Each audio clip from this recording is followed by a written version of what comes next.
Hey everybody! Merc Serene here. More Wizardry. A lot of chat going on. Butterfinger ice cream. You know, I think I like Butterfingers a lot more today than I did when I was a kid. Because I didn't like how, they stuck to your teeth as a kid. But that being said, I don't even know the last time I had a Butterfinger. I probably wouldn't pick that for my ice cream either. I don't want to have to chew too much with ice cream, because, you know, when you chew with the ice cream, it gets, it touches your gums, and then you're like, yeah. Quick's ice cream bar. Oh, yeah, ice cream bars. Fantastic, yeah. I quite like the Snickers ice cream bar. Those ones are good. Yeah. Okay, let's see. At some point in tonight's stream, I want to talk about, I'm going to say Kickstarter, but I don't mean Kickstarter. I mean,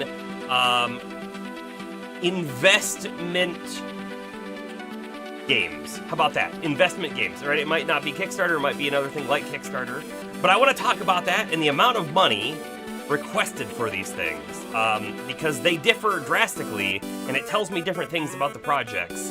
And crowdfunding in general for video games. Yes, that's the best way to put it. Thank you.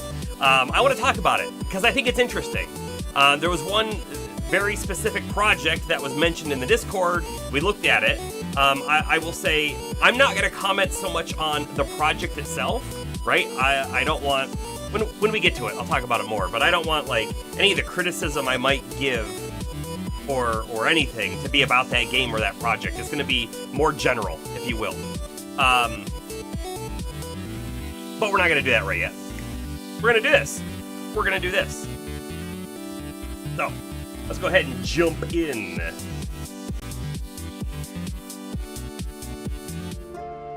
Okay.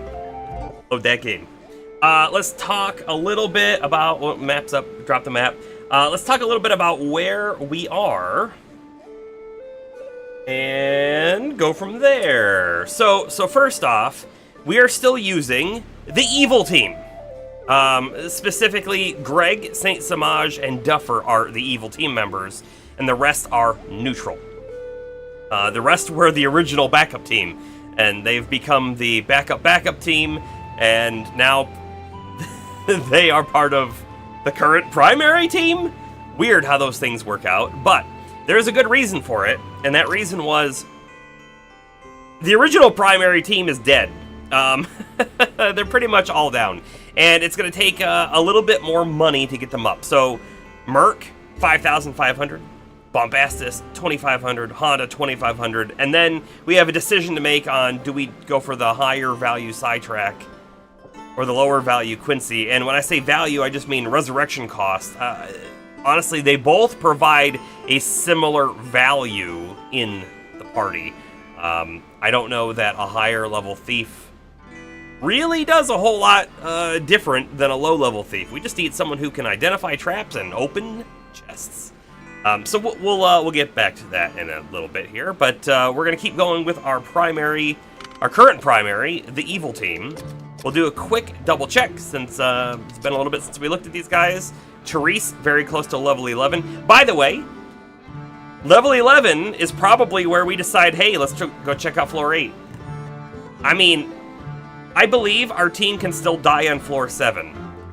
But if we look at Gildra, who is already level 11, look at the amount of XP needed to get to 12. It's so very high. So we're either in a state of we need to grind for hours, or we're in a state where actually it's going to be fine to move on to the next level or the next floor. I don't know what the case is going to be there, so we'll have to play around with it.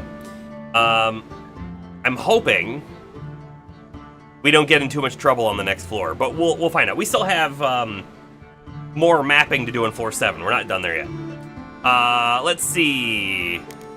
Greg is also super close to level.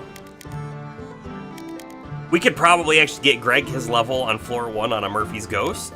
I think Samaj is pretty close too, but he'd be a couple of those ghosts. I don't know, maybe we'll probably just hit floor 7 again.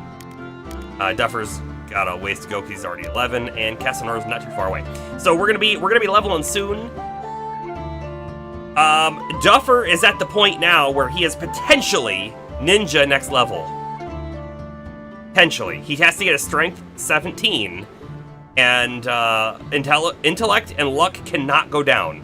If any of the other ones want to go down by 1, that's fine. But we need strength at 17 and everything else at least 17. And then he'll be a ninja, which will be kind of neat. If we want to look real quick at gear, I'll just go through it quick. It's nothing amazing, right? But we did find this helm +1. That's the first time we found one of those. Oh, I guess we should probably do a little bit of identification. This is leather armor +1. This is longsword +1. That's just normal helmet. But we'll do that here in a moment. Another thing that we'll probably talk about at some point today, the roofing work that I had done. Man, it's almost complete. Like the shingles and stuff are all done.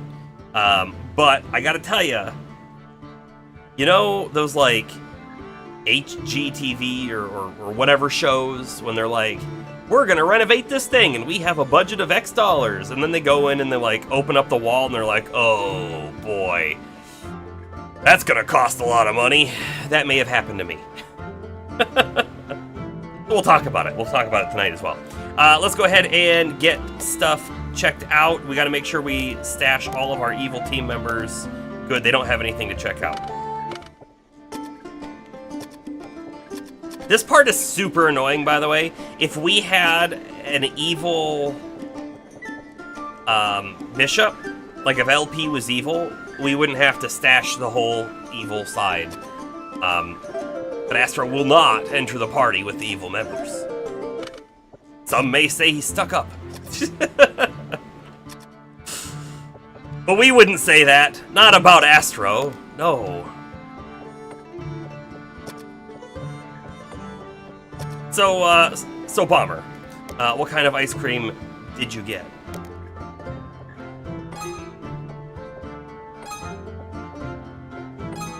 We are. There's all the stuff that we knew we had. This longsword +1 will definitely go back to Gildra.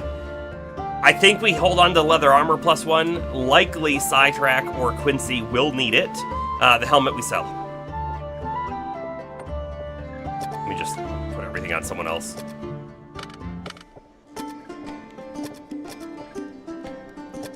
Okay, we're almost back in the dungeon. Almost back.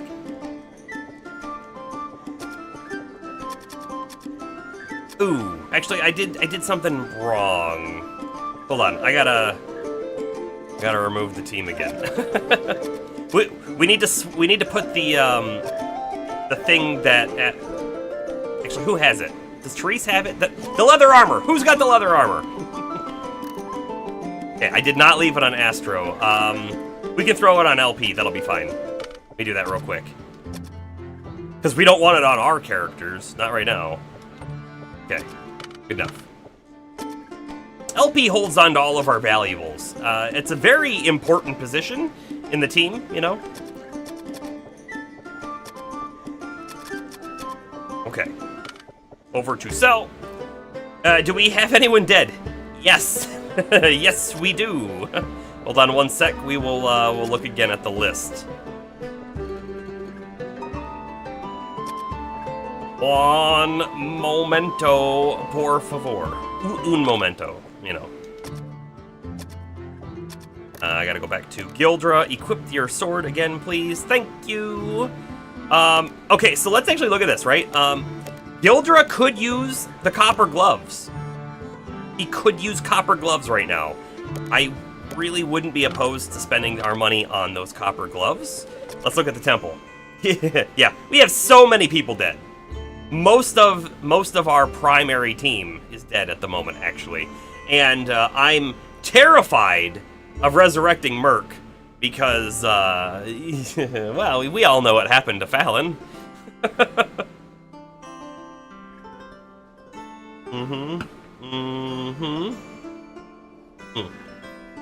Alright, I have like a single hair that just keeps like moving around on my face. There we go. We're gonna actually resurrect Merc first. It's just, I think we probably gear Gildra up with copper gloves, which is most of our money. And then this team will live better in the dungeon, right? I mean, 1 AC isn't going to make an amazing difference, I don't think, but it will, over time, I think, equal out to a large difference. So we're going to do that, and then we'll get up to 5,500 more, and we'll see if Merc gets up. If Merc doesn't get up, well, then we have a problem for the original team. Copper gloves!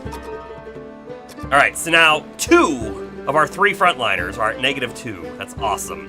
The only thing that would really make this a lot better, right, is if Gildra had the Helm +1, he'd be at -3. Okay? If Greg had the Plate Mail +1, he'd be at -3. And Therese has Copper Gloves, but doesn't have the Helm or the Plate Mail upgrade, unfortunately. And those we have to find. So those are less likely to happen. Okay, I'm going to hit the end, and I'm going to hit the sleep, just to make sure that everyone has their spell slots, because I don't know if maybe someone is missing a spell slot. Alrighty. Enter the maze. And then let's figure out how we're going to keep mapping. We'll make the map big here in a moment. This is floor 7, which we're headed directly towards. And we'll talk about our strategy, our goals. I'd really like to get everyone to level 11 before we hit floor 8. But we have already determined that this team is able to tackle floor 7, no problem. Which is good news. Quickly go through our dark zone. Kobolds! I mean, oh, we surprised them. Surprised them with death.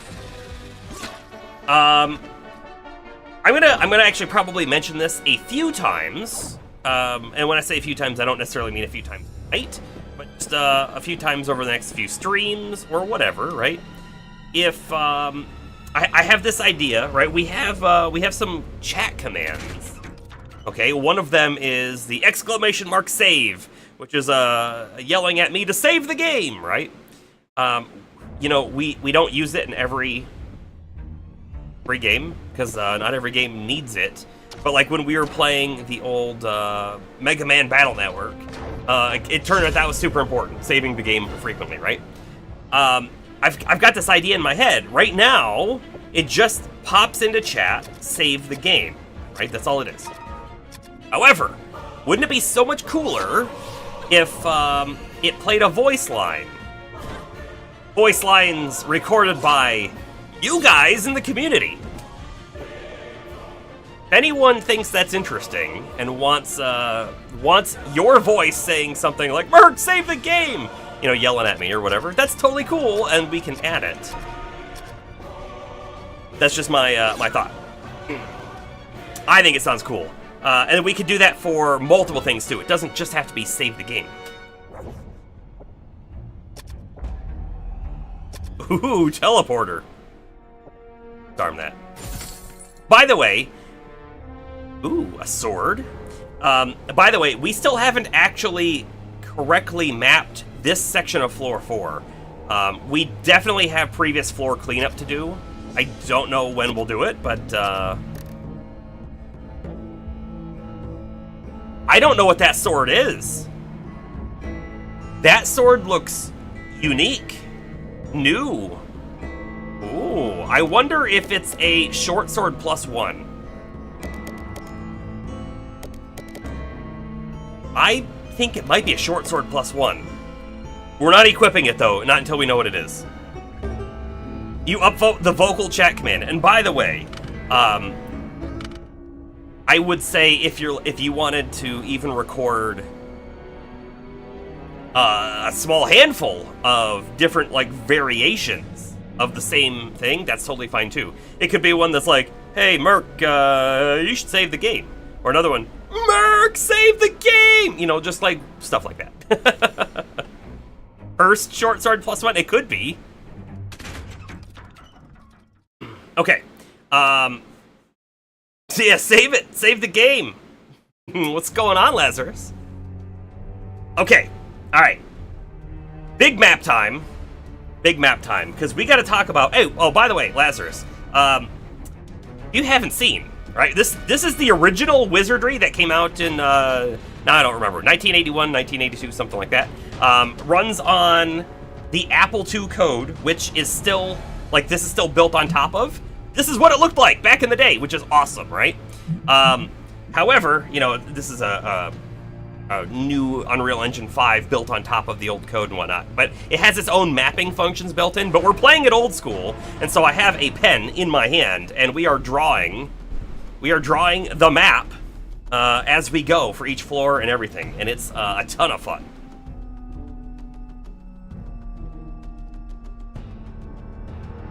Anyways, let's see our plan. We are currently right here, bottom of the map, where the elevator is, where the E is. We have dark room up this way. We have a dark room this way we have not yet explored, right? So we've got to do that. We haven't found the stairs yet, which is interesting. So we haven't found the path to floor 8. Not that the elevator couldn't take us there, but we don't know if the elevator would take us to the normal spot. Another thing too, actually, before we hit floor 8, we probably have to level up to 11 and then check out this spot here. This spot here was a door that said it's getting really hot, and we decided to turn around. So there's something gonna be back this way, and that might be where the stairs are, by the way. Let's see. Other spots on the map, though, that I'd like to check out. I mean, of course, we mentioned this hallway here. There's a whole section in here that's empty. So there's something there that we need to find out if there's a way in. There's also this interesting, weird section up here. And my guess, right? My guess is there's a secret wall right here that we missed when we came through here before because we weren't checking the secret walls. So let's start by going this way and figure out what we find out. Okay, we are currently facing south, and we want to be facing west. Bam. And we want to go through this one here. So we pop in, and by the way, I'm going to be banging my face on every wall to make sure we can map the dark room correctly, and we'll be checking for secret walls too. Wall. Wall. Looking north, up. Wall. East. Wall. Okay, let's go west. Perfect. Get these things drawn in so we don't forget what we're doing.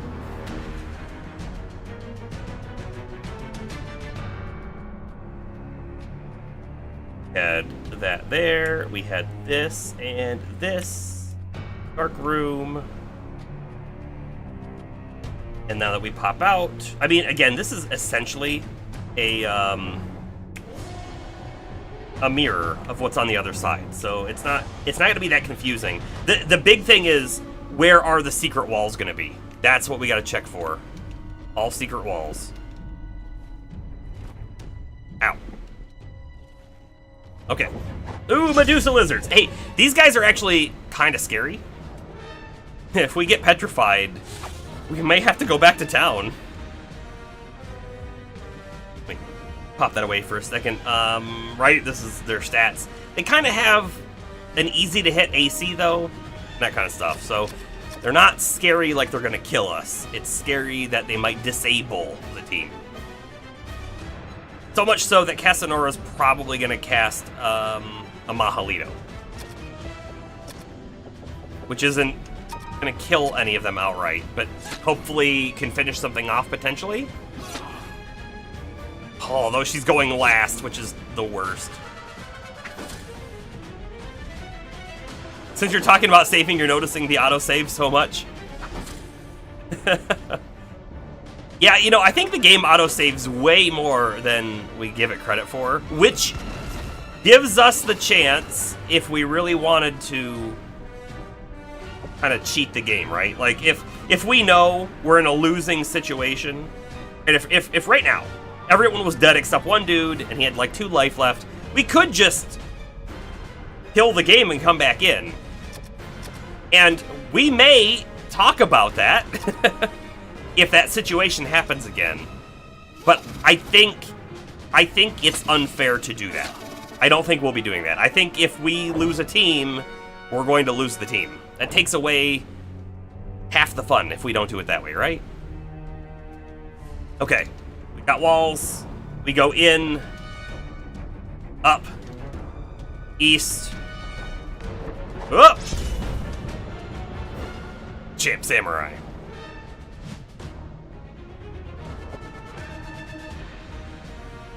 We still don't have all the details on the Champ Samurai. We also don't have all the details on the High Priests either.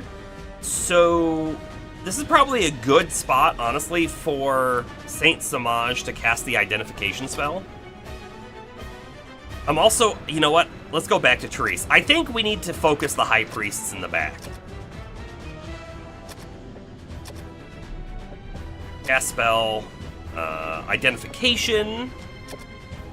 We'll hide, and interestingly enough, I think Casanora casts a darkness spell on the Champ Samurai. Feels like the right move.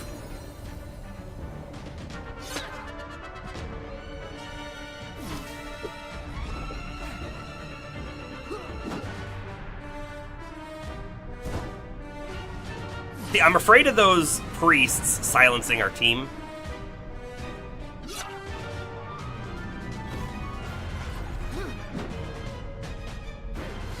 They have tier 5 magic. That's pretty big news to us, right? Yeah, see, let me show. Whoa! They have tier 5, not arcane, divine magic right there. The samurai only have tier 1 arcane, so the samurai aren't that scary with their magic. But yeah. Fun story. Saw a large spider in your shed yesterday and actually said out loud, Lalito! I mean, but then you wouldn't have a shed anymore. You gotta be careful. You can't just be shouting magic spells like that. Your whole town could have been on fire with a Lahalito. You know, Mahalito maybe.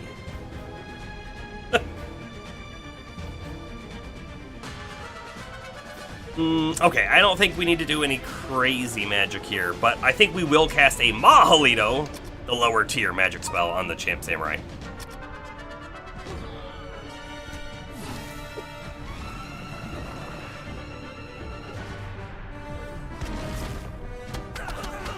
Man, look at that, 22 on one of them. Yeah, you would have had an impromptu bonfire. That's true. True.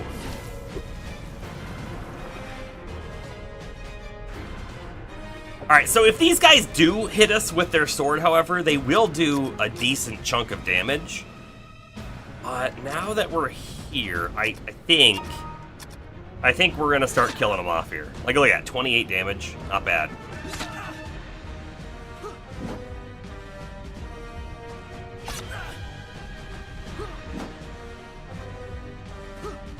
Oh, man.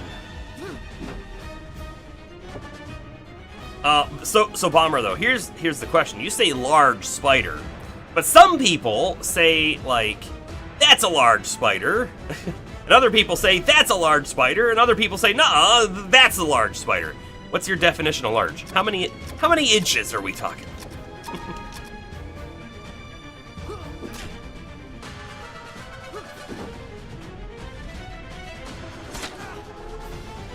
Being where I'm from, because we have winter, right?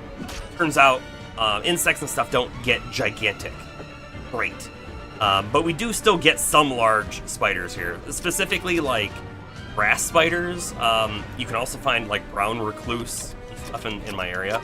And they are definitely bigger than I want to deal with.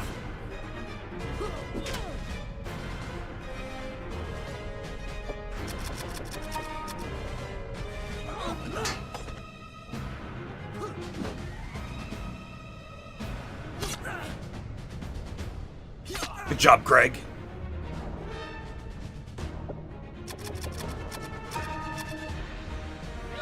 And done. Okay. That's gonna be some good XP. Those guys are worth like 2,000 each, aren't they? Greg's gonna level off of this fight, I think. Sure did. Yeah. Champ Samurai was almost 12,000 XP. That's quite good. By the way, I don't know which direction we're facing now. I think we're facing north, so I'm going to move to my left, which worked. Okay. Looking west, nothing. Looking south, nothing. We go north. Okay. Nothing there. Got it.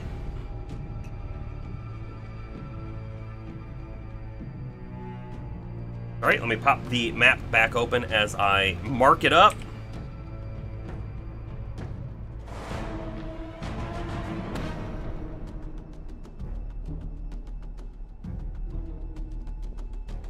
I'm gonna keep drawing because we already know what this looks like, don't we? We're smart. No secret walls. No secret walls. Okay. By the way, I am not expecting a single secret wall on the southwest side of this whole corridor because we've been down there. Now, if there is, it's probably just a one-way, and that might be okay. But there could be something on the inside, the northeast side of this wall, potentially.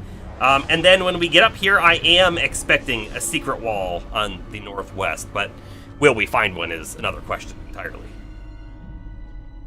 Okay, we pop in. Nothing. Nothing. Looking north. Nothing. Looking east. Nothing. And west. Okay.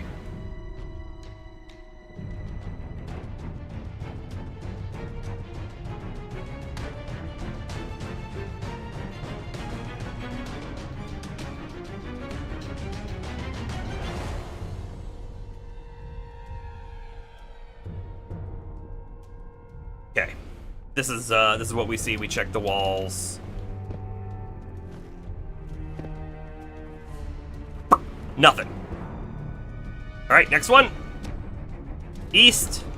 Okay, we're going west, forward, wall, south, wall, nothing, out. All right. I mean, this is what we expected. This conforms to our world view of the map. What we want to see. All right, we've been here before, but when we were here before, we didn't check all the walls. Didn't. So I think we check them all now. Okay, nothing. And then we absolutely have to go through the east side, not the west side. West side will take us to the other side of the map. You know, it wraps around. So here we go. We don't need to map anything. We already have this map. I just need to check walls now for secrets. Ninja. These are probably the weakest enemies on this floor, if I had to guess. So we're really not afraid of the ninja.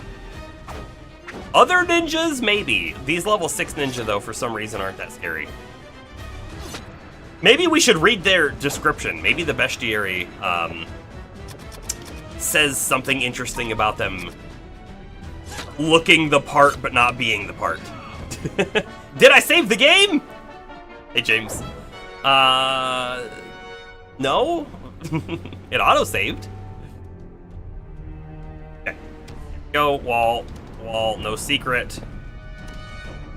Wall, no secret. Okay. This, however, is now where I'm starting to hope we start to find a secret wall. This one right here, very specifically, right, if we pop back up to here, because again, just to reiterate, we're trying to see, is there a way to get into this section? We are here right now. So this is the first wall that may lead us in. Yeah, everyone else was asking, you just wanted to fit in. The thing that you missed, all right, is I was talking about, wouldn't it be cool if when we use our save command to, that says, you know, actually, that looks like this, let me just type it real quick. Right, so this is the save command that we have out there. Wouldn't it be cool if when we run the save command, it actually has a voice line attached to it from the community, you guys? So that's what I was talking about. I think that would be pretty cool. By the way, I just clicked the A button to check for a secret, and we got an encounter. That's weird. They surprised us even. They're actually not. They're not. I'm surprised they're hitting us, but they're not going to do any damage to us, so I'm not worried about them in the slightest. Can they run away? They can't even run away. We're good. Yeah, these poor mages. I don't know what they were thinking. They added one of the Flash rogues, namely Captain Boomerang. He's a cool one. He's served with the Suicide Squad. He's playable as a hero too. Oh, that's always cool having characters who can kind of do both.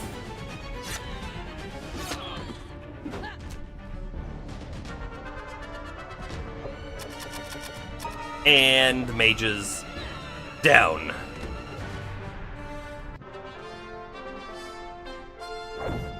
Are they good XP? They're not terrible, but they're not great either. Okay. No secrets there. We pop into the wall. I'm not gonna run my face into the walls anymore because we already know where we are. We actually already did all the face ramming that we needed to. Okay, we have 3 more potential walls that could be secrets, and that's a little sad. In fact, this one is not it. This one is it, and I think we've already checked this one. Okay. We know that one's a secret. We know that one's a secret. So I'm gonna do this right now, but it's sort of temporary because I have a feeling that there's gonna be something here. It's just we didn't see a way in, so I'm just gonna quickly do a light sort of hash across it to indicate it's dead space at the moment. Oh, you got a new car! Wonderful. Wonderful. Are you enjoying it so far?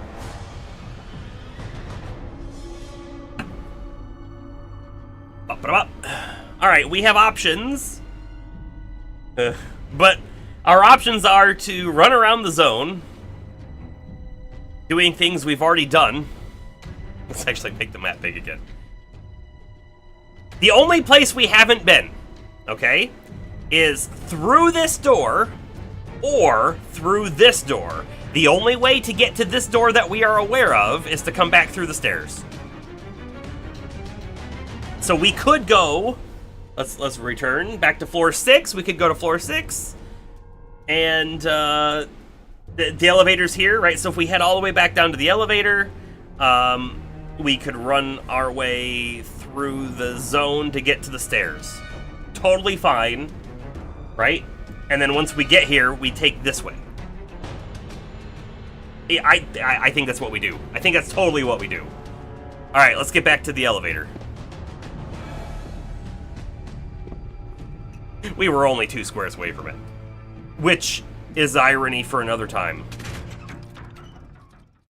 Irony for 2 streams ago. Oh yeah, yeah. Going up a few generations of any sort of technology thing is definitely going to be noticeable. Now, that being said, I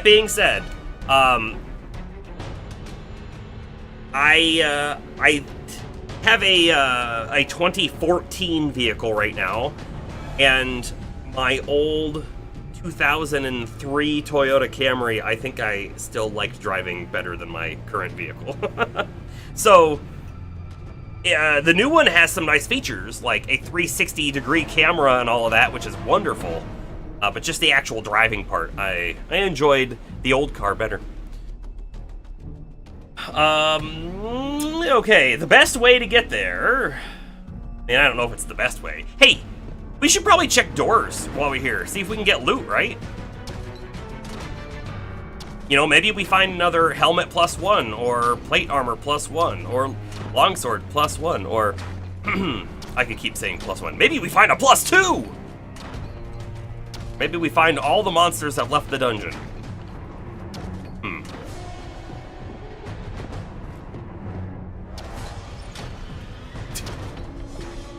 What's behind door number 1? Nothing. What's behind door number 2? Nothing. What's behind door number 3? Nothing. Spirits. Yeah, maybe we'll find a duck. It could even be a boat. Let's take a peek. These guys have tier 3 spells, and they have poison, and so we get rid of them first. This guy's not that scary. Yeah, this guy's actually got terrible AC, got low HP, so we go after spirits first. Now, spirits technically have low HP, so I'm kind of hoping just kill them with our melee. That's what we're gonna do anyways.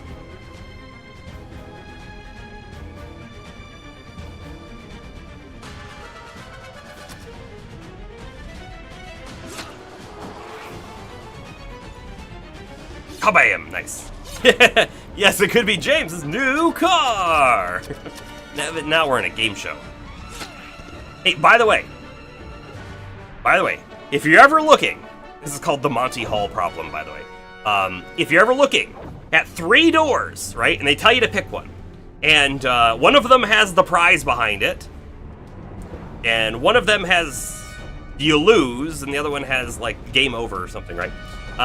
No, sorry. One of them has nothing, one of them has a lose, and one of them has a win, or it could be a small win, big win, and lose, right? You pick one, and it was the small win. You're like, man, I want to go for the big win. I'm explaining this completely wrong. Completely wrong. What happens is you pick one door, and you don't know what you got, but then they show you one of the other 2 doors, right? And when they show you one of the other 2 doors, let's say it's the small win behind the other big door. So now you have either in your door the big prize or the lose. And the other door that's left is also big prize or lose, right? But when you made your original choice, you had a 33% chance of picking the good one. So when you get the option, you always pick again, because now you have a 50% chance, and you always pick the other one, because otherwise you'd be staying with the original, which was only a 33% chance. It's really funny how that works out, but it does. And I was definitely explaining that poorly to start with here. Where are we? Okay, no, I know where we are. We go forward. I'm gonna pop in this door just for treasure reasons. No treasure. We can also pop through a couple doors over here for treasure reasons too. Nothing. Weird.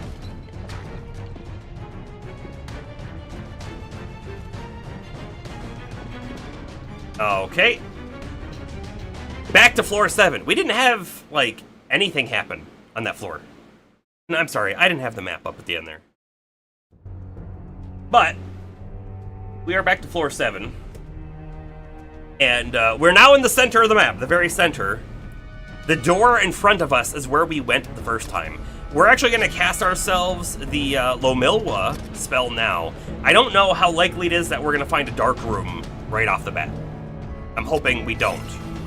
That way we keep our extra sight going for a little bit longer than what would else be short period of time. Okay, let's get back to mapping here. We had a door. We have a wall. And this wall goes down and around. I swear, if this is like a tiny hallway with nothing in it, I'm gonna be disappointed. Okay, so this goes 1, 2, 3. 1, 2, 3, which maps up perfectly with the room around it.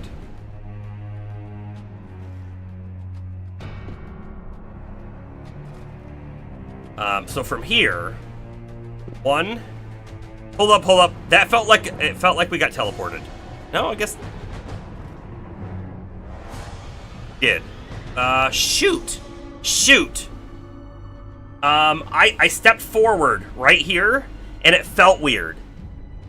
And now when I look behind us, there is a dark room that wouldn't normally be there, right? We definitely didn't walk through a dark room, so it turns out we don't know where we are. Let's go ahead and do it ourselves a favor and run a Duma pick. We are facing west, 7 east, and 9 north. So this, let's go back to here. This is our 0, 0. So if we go 7, 1, 2, 3, 4, 5, 6, 7. And then 9 up. 1, 2, 3, 4, 5, 6, 7, 8, 9. Huh? Wait. We're exactly where we think we are. Except when we look behind us, that's not what... Oops.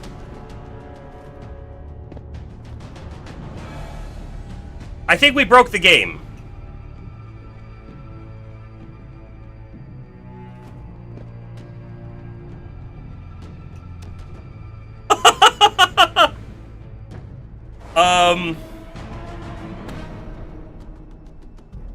I think we broke the game.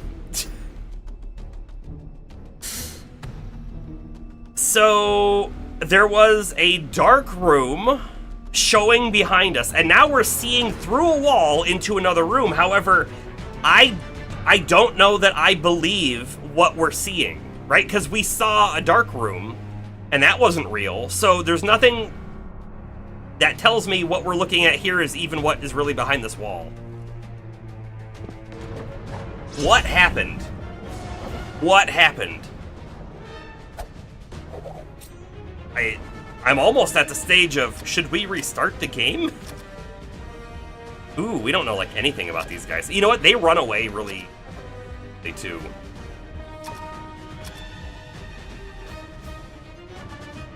We did get an observe.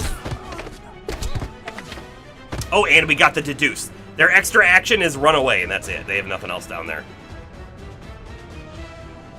Greg needs to level anyway. I mean, that's true. I would really, like...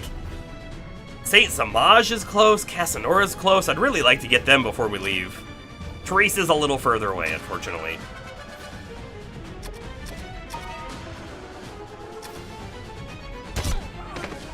These thieves. No chance.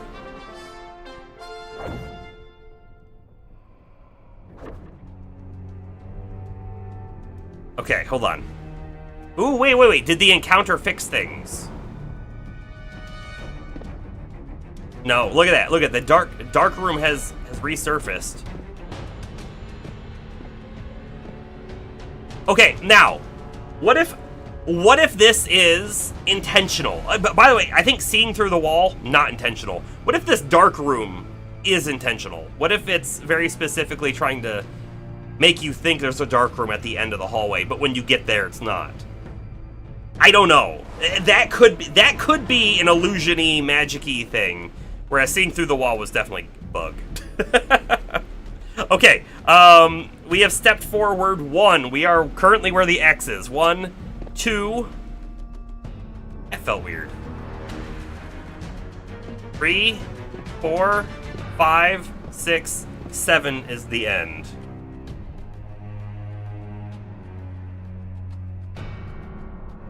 And let's try and straighten that up just a little better. Okay. 1, 2, 3, 4, 5, 6, 7. Check that out. It does exactly what the other side did. You see that?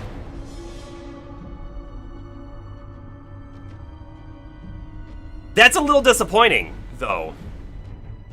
It's a little disappointing. Let's actually pop open big map again real quick. We have a door right here. And I'm already just going to draw a one-way arrow through it. I'm fairly certain. Look, it's going to do this exact thing over here. It's a total opposite mirror. If it's actually, if we're totally seeing mirror, like for real, right? How do we get in here? We've checked all of the other walls. The way that we got into the top sections was through a secret wall right here. So if I thought it was really mirrored correctly, there would be a secret wall right here, which I'm sure we've checked, but we could go check again.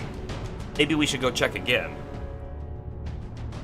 There's also this 2-door. I'm terrified of that 2-door. Terrified. Honestly, and one other thing too is I thought that this here was going to lead us down in here, right? I thought it was going to be a big chain of rooms going down here, but now that we have this hallway here, it's either going to be a teleporter or this is going to be a kind of smallish little area. With maybe the stairs.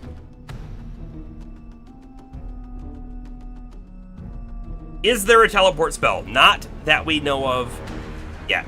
Other than Loctofate, which teleports you back to town without any of your gear, right? Okay,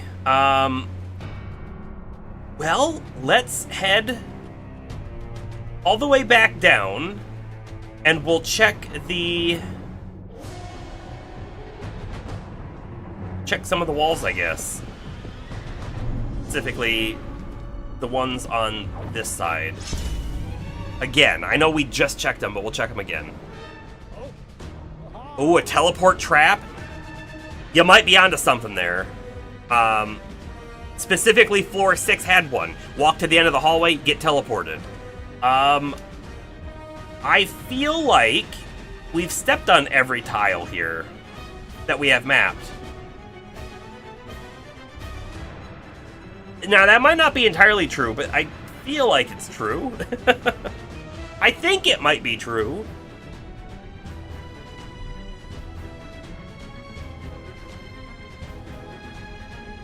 Anyway.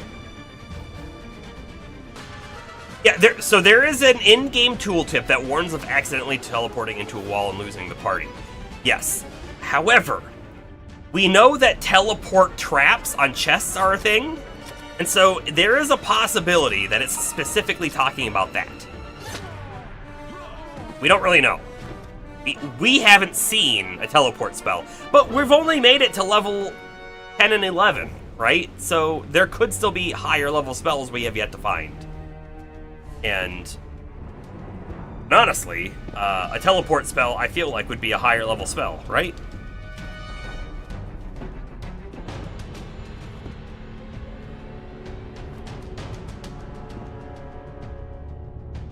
Okay, so we're about to pop out in the elevator room. We'll check the other side here in a second.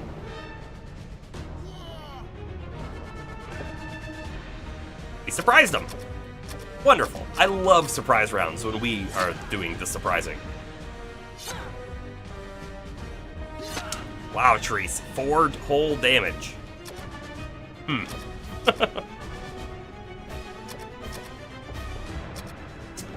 Yeah, Mahalito time.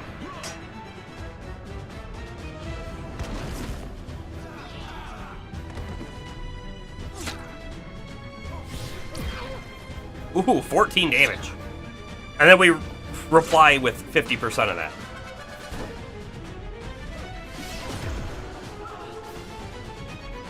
So, you know what? I think we should talk about this, right?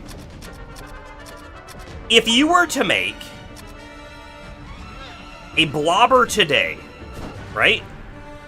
With our current knowledge, if you will, our current day philosophies of making a game, would you keep the tile-based movement, or would you want it to be free roam? Right? I've been thinking about that a little bit.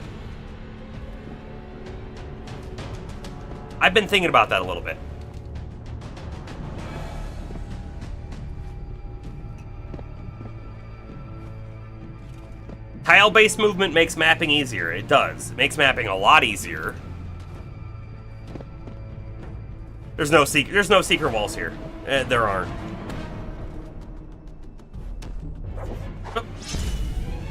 Ooh, wyverns. We don't know much about them. Free roaming seems more like an RPG. I don't disagree with that statement. However, Might and Magic, which Astro can probably talk to, definitely did that, though. So Might and Magic 4 and 5 were the old school, I think, grid-based, and then Might and Magic 6 and above went to a free roam style. I'm not sure. Like, the world may technically be tiles, but you're not moving in a tile-based manner. Not too sure about that.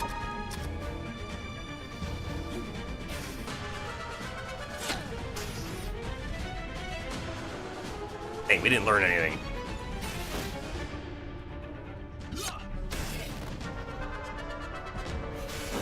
I guess what I'm trying to say is the blobber genre already perfect? Or are there, like, ideas and things that haven't been done yet that could be cool?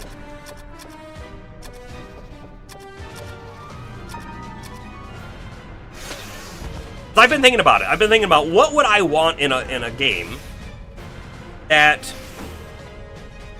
like this doesn't have. And I'm not really sure yet. And by the way, we're not just talking about Wizardry 1 Remake, we're talking about them all, and when I say all, I mean all, and I haven't played all of them, and I haven't played many of them, so there's definitely, I'm sure, things that other games do that I just haven't seen yet.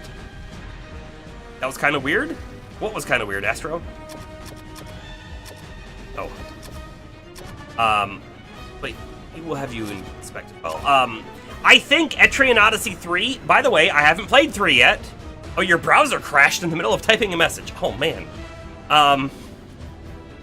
You typed the magical message that kills browsers. I think Etrian Odyssey 3 has an interesting, like, sailing mechanic, which is kind of cool, right? But I don't know what that looks like. I've only slightly read about it. And when I say slightly read about it, I don't mean like read about how it works. I just read that it has it, and I think a lot of people didn't like it. But it sounds cool to me.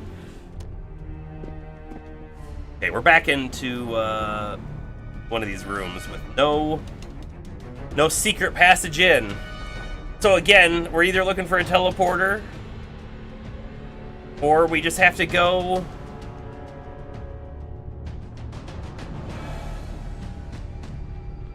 Oh, man. Or we just have to go to, like, the number 2 door. I'm not a huge fan of just yet, to be honest with you. Hold on. Come back here and go through the secret wall. We're going for doors. We're checking out doors.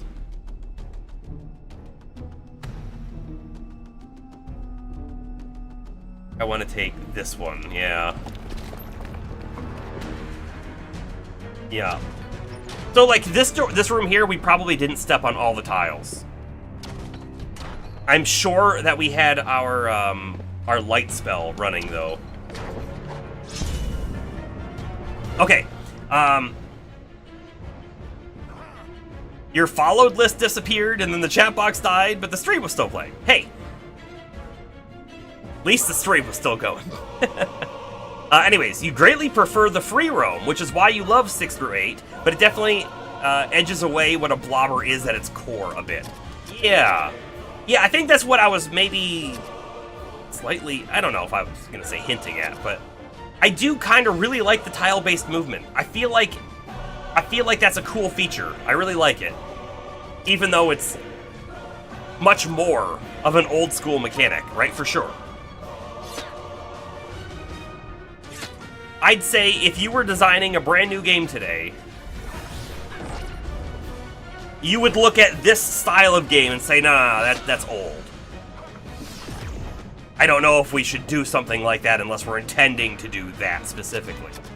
But I think it feels good. I think it's fun.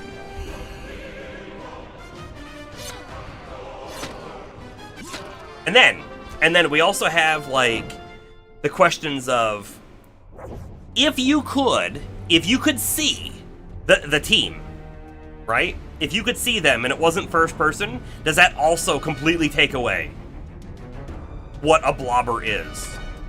And it might.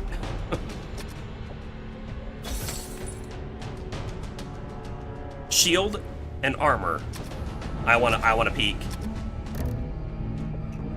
That looks like a new shield, by the way. That looks like new armor, by the way, as well, but I have a feeling that's a -1 armor. Call it a hunch. Okay, yeah, so in this room, I'm just gonna pop into the door for a potential chance, but this room here, we're at the bottom right of the map here, it is dark square, non-dark square. Very weird. Nothing interesting there, though, that we saw. And we're basically out. Although I could go straight south and we could hit a bunch more doors. Yeah, let's do that.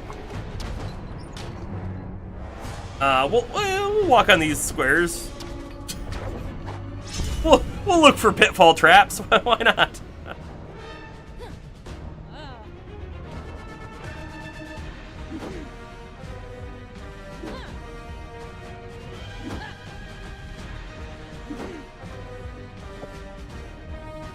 And I'm having so much fun mapping that I feel like, right, if I'm designing the Blobber game, I think the Etrian Odyssey mapping tools should be standard. Because, like, that's what we're imitating right here, right? With Photoshop. Which, I guess Etrian Odyssey is just basically doing hey, you have graph paper, but it's digital. One of the interesting bits of that, though, that we're not seeing here, is with Etrian Odyssey, you saw an arrow on the map. Hey, this is you, and this is the direction you're looking. Here, we don't have that. And for someone who likes maps, this guy right here, I like that. Because it's like, oh, we just walked like 20 steps. Can I look at the map and also find out where I am? That kind of stuff. Like floor 3. Floor 3 was so confusing and roundabout and all of that. That was a good chunk of the fun for me. All right, hold up, we just got lost. Let's reorient ourselves. Let's find the landmarks that we've already identified, and all of that. That was great fun for me. However, I think I'm going to very much acknowledge I don't think I'm in the majority there. I think most people would not have fun with that.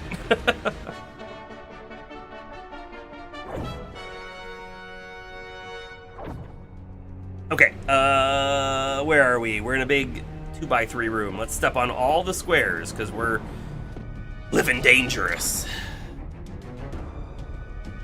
Hup, hup, hup, hup, door. Looking for boxes, come on. We're looking for treasure! Alright then.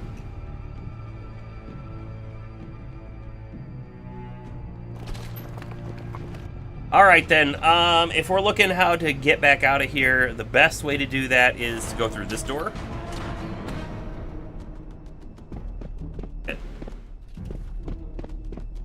And then from here, we go north one and then through this door.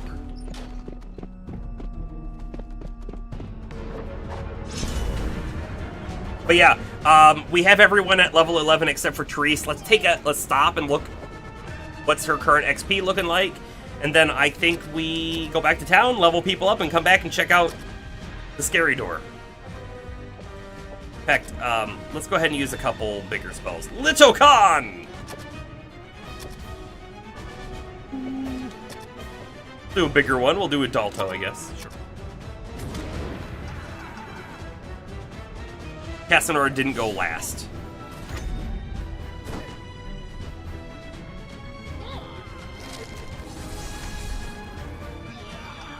But Astra, right? You're saying you greatly prefer the free roam, which is in the later ones. And it's kind of funny because in my mind, I think I'm going to prefer Might and Magic 4 over 6 because 6 is free roam.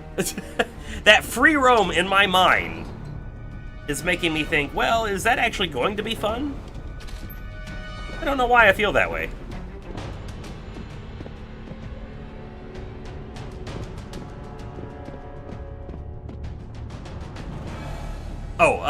Oh, Therese leveled!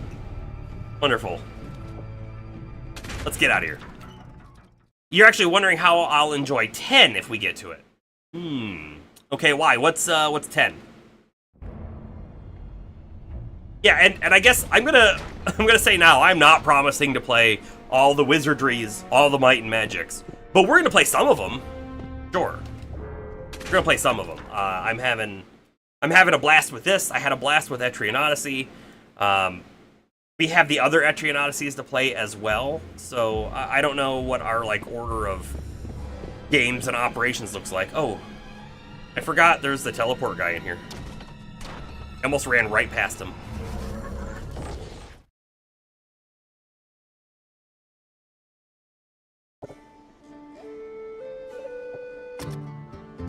Okay, Therese, let's get some good HP. 1.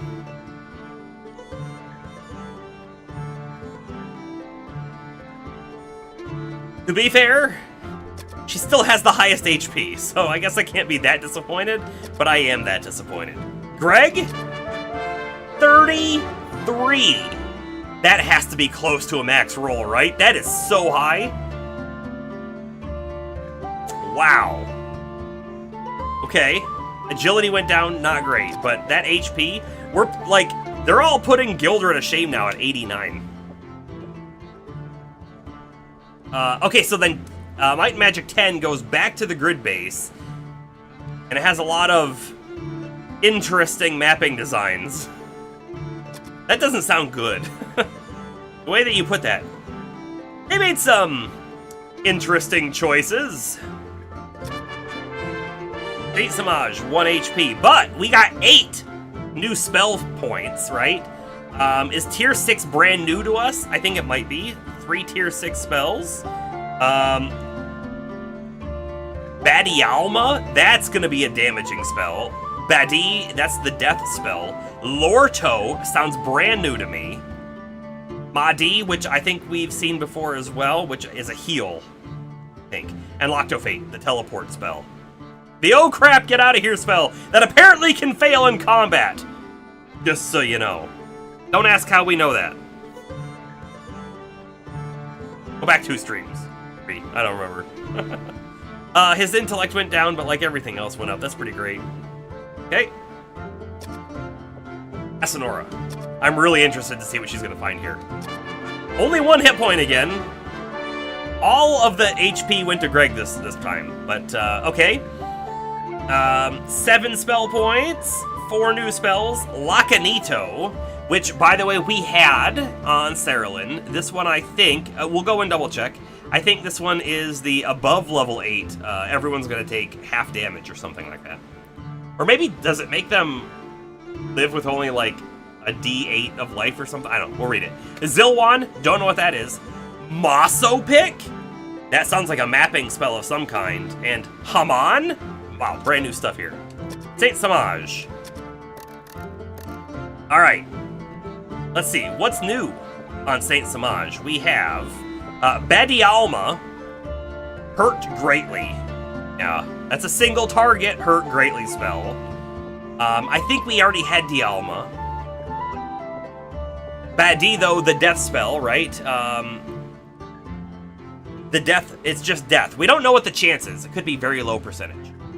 Lorto. Oh, Blades. Actually, we had this on Fallon. We did have this on Fallon. Madi. Target single party member, heal person for max HP. Ooh. Here's any conditions but death. That's powerful. Okay, we saved this for things like Petrify, right? Things we don't have any other way to get rid of. And then Loctofate, of course, the recall. Did we get another spell? No, I think that's it. Okay. A lot of the long-time Might and Magic fans disliked the new one, but you think a lot of it kind of goes towards nostalgia reason. Like, they shoehorned a lot of old dead characters into the game, even though it's on a completely new world, and it limits a lot of options you had available in previous games. Okay, well that's... I mean, that... let me ask you this. Is it made by the same developers, or is it a different developer?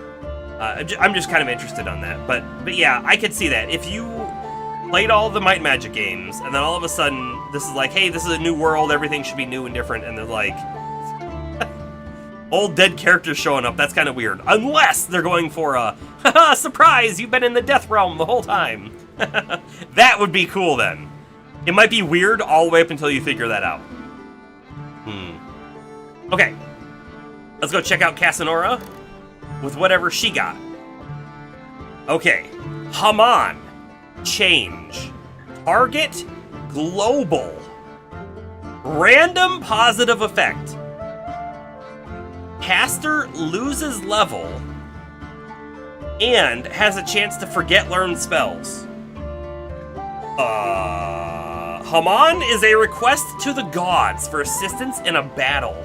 The caster must be level 13 or higher to cast it. We know the spell and we can't even cast it. That's weird. Upon casting, the caster will lose a level and risk a chance to forget each learned spell. Wow. Boy, it says random positive effect. What if it's just like, good job, you lost a level, here's +1 AC. Well, it would be -1 AC, you know, positive. Or it's, oh, yeah, we'll just kill all the enemies for you. Jeez. Seems very risky. I don't want to cast it. Maso Pick, which I thought was going to be a, like, Duma Pick. I thought it was going to be a mapping spell. I don't think it is anymore. No. Ooh, but it's very good. -4 AC bonus for the party for an encounter. It's not forever, but party-wide -4 AC, very good. Saint Samaj has a -4 spell as well. Use them both at the same time, get super buff. You don't think any of the old devs had anything to do with the new Might Magic game? Yeah, okay. Oh, it may have been built by fans, and then the project was potentially then officially authorized by the company. That's interesting, if that's what happened. Zilwan Dispel. Target one enemy.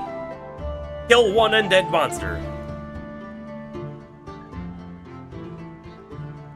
Jeez, priests have, like, a big AoE Dispel starting at level 1. Casanora gets a crazy high level Dispel for one enemy. Okay. And then Lacanito, which, by the way, Macanito, right? Deadly Air, kill all enemies under 8th level. Lacanito. Death Chance for monster group. Okay. Causes a group of monsters to suddenly suffocate, killing any who do not make a successful saving throw. We have no idea what the odds are of a successful saving throw. So this could be a big spell or a big risk spell, right? Neat stuff, though. I like new spells. All right, let's go through gear. I don't think she has anything on her. We do over here. I'm actually gonna throw this on Casanora because she's got the most space.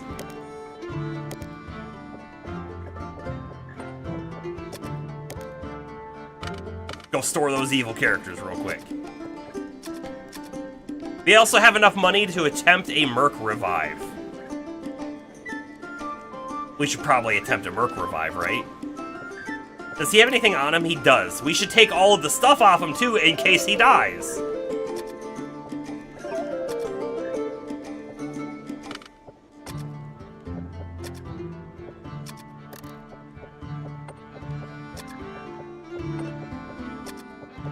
Which piece of gear are we about to identify that you're most excited about? I think I'm most excited about that sword.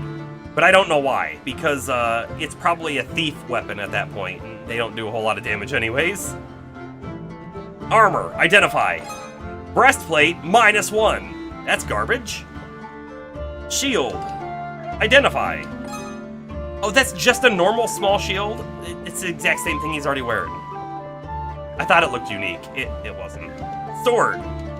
Short sword +1, called it. All right. That will stay with the team. Duffer will equip it, I think, and Astra will sell the other two things. And let's go ahead and throw all of Merc's stuff up on Casanora.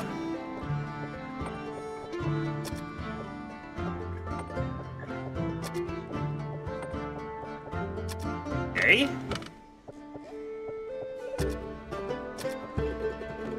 Shield, gone. Breastplate -1, gone. Good money. Take the money. Temple. All right, everyone. This is it. Cross your fingers. Do whatever it is you do to ensure good luck is upon us. Merc. Resurrect. Murmur, chant, pray, invoke! Resurrection successful! Whew. Okay. If Merc had died, it would have been... the original team... I don't think they can function without the priest, right? Which means that we'd have to train up a whole brand new priest. Which means that team is out of commission even longer. Still out of commission. That's still for sure. Oh, I gotta give Merc his stuff back.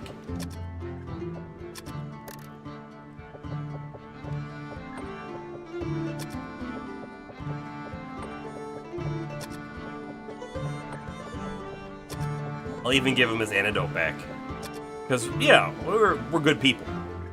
Actually, Castanora's neutral.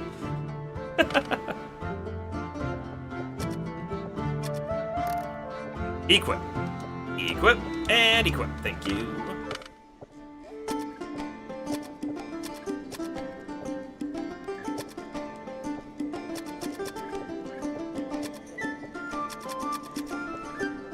Ready?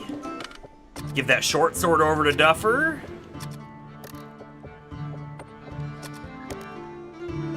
So his normal short sword is +3 to hit, 1d6 damage, +4, 1d6 +1, and 2 attack minimum. Now, I don't know if the 2 attacks minimum works on, like, the assassinate thing, you know, when he hides and then does his attack, or if he has to be in the front line to get that effect, but, it's better than nothing, right? That +4 to hit should help.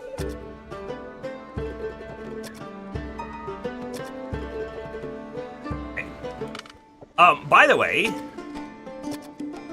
just to like point it out, right? Mackenzie just hit level 11. Bombastus is still 10, but he's a samurai, so he takes a lot of XP to level. Merc is 11, Sarahlin's 11, Honda just hit 11, Cytrak very close to 11. That basically means that our two teams are equivalent now on level, on XP, if you will. They're very close. Very close. And then our original, or the half anime team now is just lower at level 10. Okay. Now time to go check out the hot door. I hope you're as terrified as I am. This is gonna not go our way, right? I can't imagine that they would be so mean as to be like, oh yeah, no, we're gonna put in an instant death door. As soon as you go through the door, all your party members are dead and cannot be revived. That would be too unfair, wouldn't it? Like, you open the door and you walk into lava, everyone melts. Who's ready for another rescue stream? Well, you joke! You joke, but, nah, we're gonna be fine. We're gonna be fine. Hey, by the way, let me pop this in chat again real quick. Stream stats. We have streamed this for 43.5 hours. Okay, I have played this off stream as well, right? Like training up the current team. I did that off stream, right? Because I just felt like, it's gonna take a while. I may as well not waste our time on stream doing that. Okay. Okay.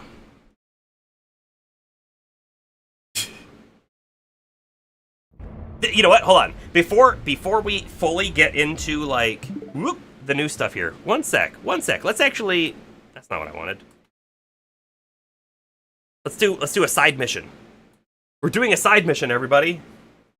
Okay.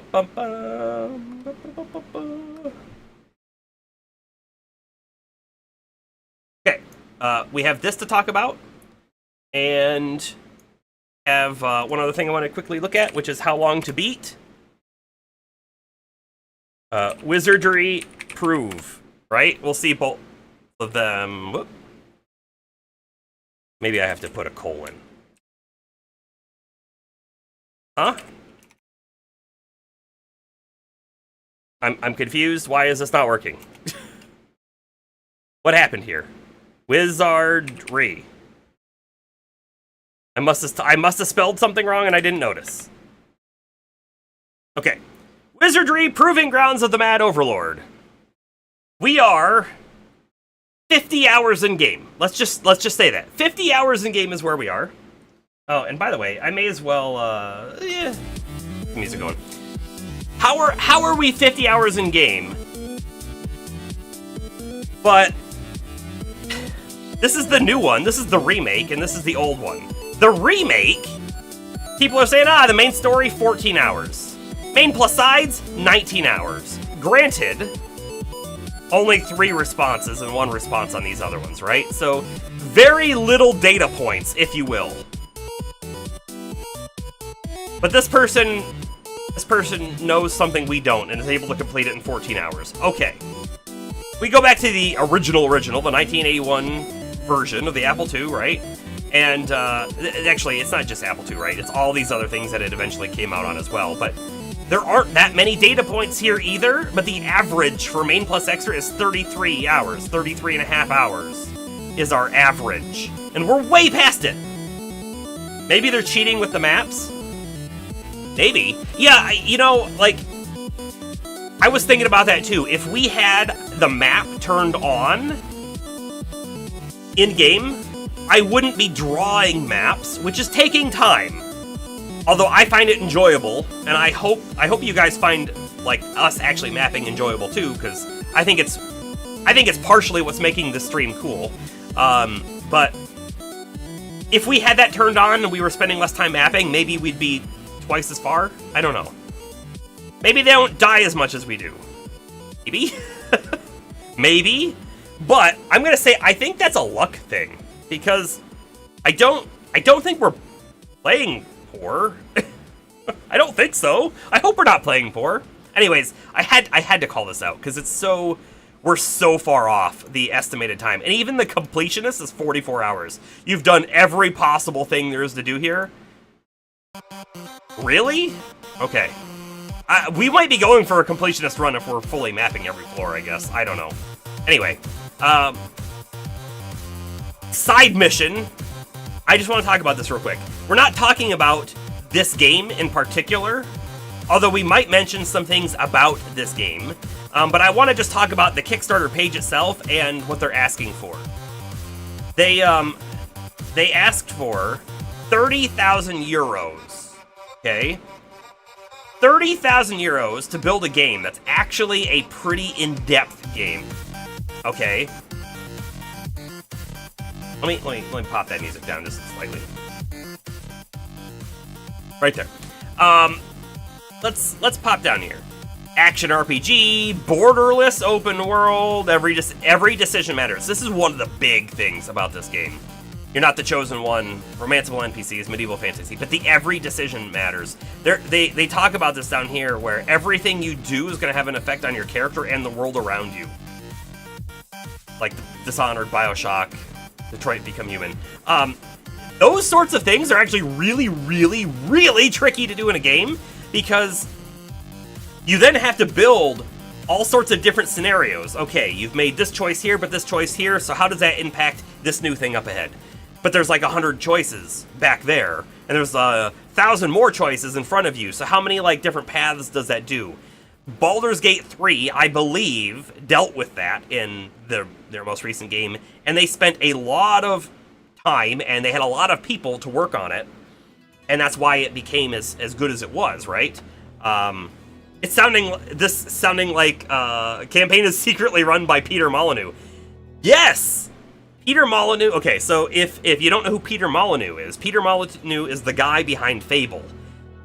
But he's also the guy behind Goddess and a whole bunch of other things, right? And he talks things up so much. Like for Fable, he's like, no, you're gonna be a kid and then you're gonna grow up, and when you're a kid, if you walk over to that tree and you slash it with your sword, it's gonna leave a mark, and when you come back and you're an adult, that mark will still be there, right? Like, that was BS. That was an Xbox One original game, you know what I mean? That was BS, but it's a grand vision, it's an awesome idea, I can see people all over loving it. I thought that was really cool when he talked about it back then. You know what I mean? But basically, all the projects Peter Molyneux has been involved in, other than like the original Goddess, I feel like has suffered from that, where he talks about his grand vision, the grand vision, which is never intended to be game, if you will, because they don't have the capability to do it. I get a little bit of that from this, and I'm not talking this game specifically. There's lots and lots of games on Kickstarter that do stuff like this. I'm currently backed to one where I think, I'll talk about that one here in a minute. Let's keep going. I don't care about the core elements anymore. All right, again, your actions change everything. A living, breathing, open world. So, it's very big stuff. And we remember, we're specifically talking about investing and how much money they're asking. They're asking for 30,000 euros, and they want to do all this. So, I think we need to talk about, well, what's their designed timeline, okay? And this, again, we're using this one as an example. If I come down to risks, I think this is where it is. It says that they're already several years into development now. Okay, they're several years in, which honestly, I think you probably have to be if you're at a stage where you can show potential gameplay. Although, I don't know if the gameplay they showed was all that in depth. But, I read about it. I don't know where it was. It was, rewards, maybe? I could have swore it says, right here. Our goal is to raise 30,000 euros to help fund the next 6 months of development. So they're saying a year of their time is worth 60,000 euros. If you are a single developer, spending full time, 60,000 might be an acceptable, I can live off of 60,000. Yeah, 32,000 in USD. Right? You might be able to live off of 30,000 euros every half year, and that might be fine. But this is the next big part you have to talk about. Oh, well, the team is 1, 2, 3, 4, 5, 6, 7, 8, 9, 10, 11, 12, 13, 14, 15, 16, 17, 18, 19, 20, 21, 22, 23 people that they list about on their team. So that's 30,000 divided by 23 people if we're paying them. Okay. If we're not paying the team to make the game, and all of their funds come from the game is released and we're selling it now, and we divide the profits up, that might be the plan. But if that's the case, then what is the 30,000 used for? They never actually, as far as I'm aware, specify what it's used for, and most of these sorts of crowdfunding campaigns don't specify what they need the money for. They just say, we need this money. But this money doesn't sound like enough. It doesn't sound like enough at all. I'm not sure if are they actually thinking 6 months is when they're going to release, or they just think 6 months is they need 30,000 for 6 months, but they're not going to be done. You know, I have no clue. I don't know what they're thinking about here. However, I backed a different game, which is called, you know what? Let's look it up. We'll talk about this one as well. It's called World of Antera.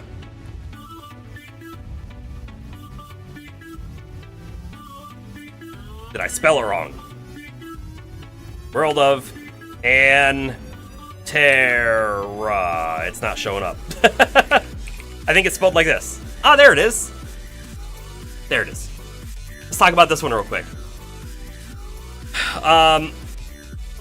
Look, they actually, they got 397,000 CAD, right? I think that's Canadian dollars. That's a lot of money. They got a lot. I don't know what they were asking for. Oh, they were looking for 130,000. Like, legitimately, when you say we're looking for 130,000, that sounds more realistic.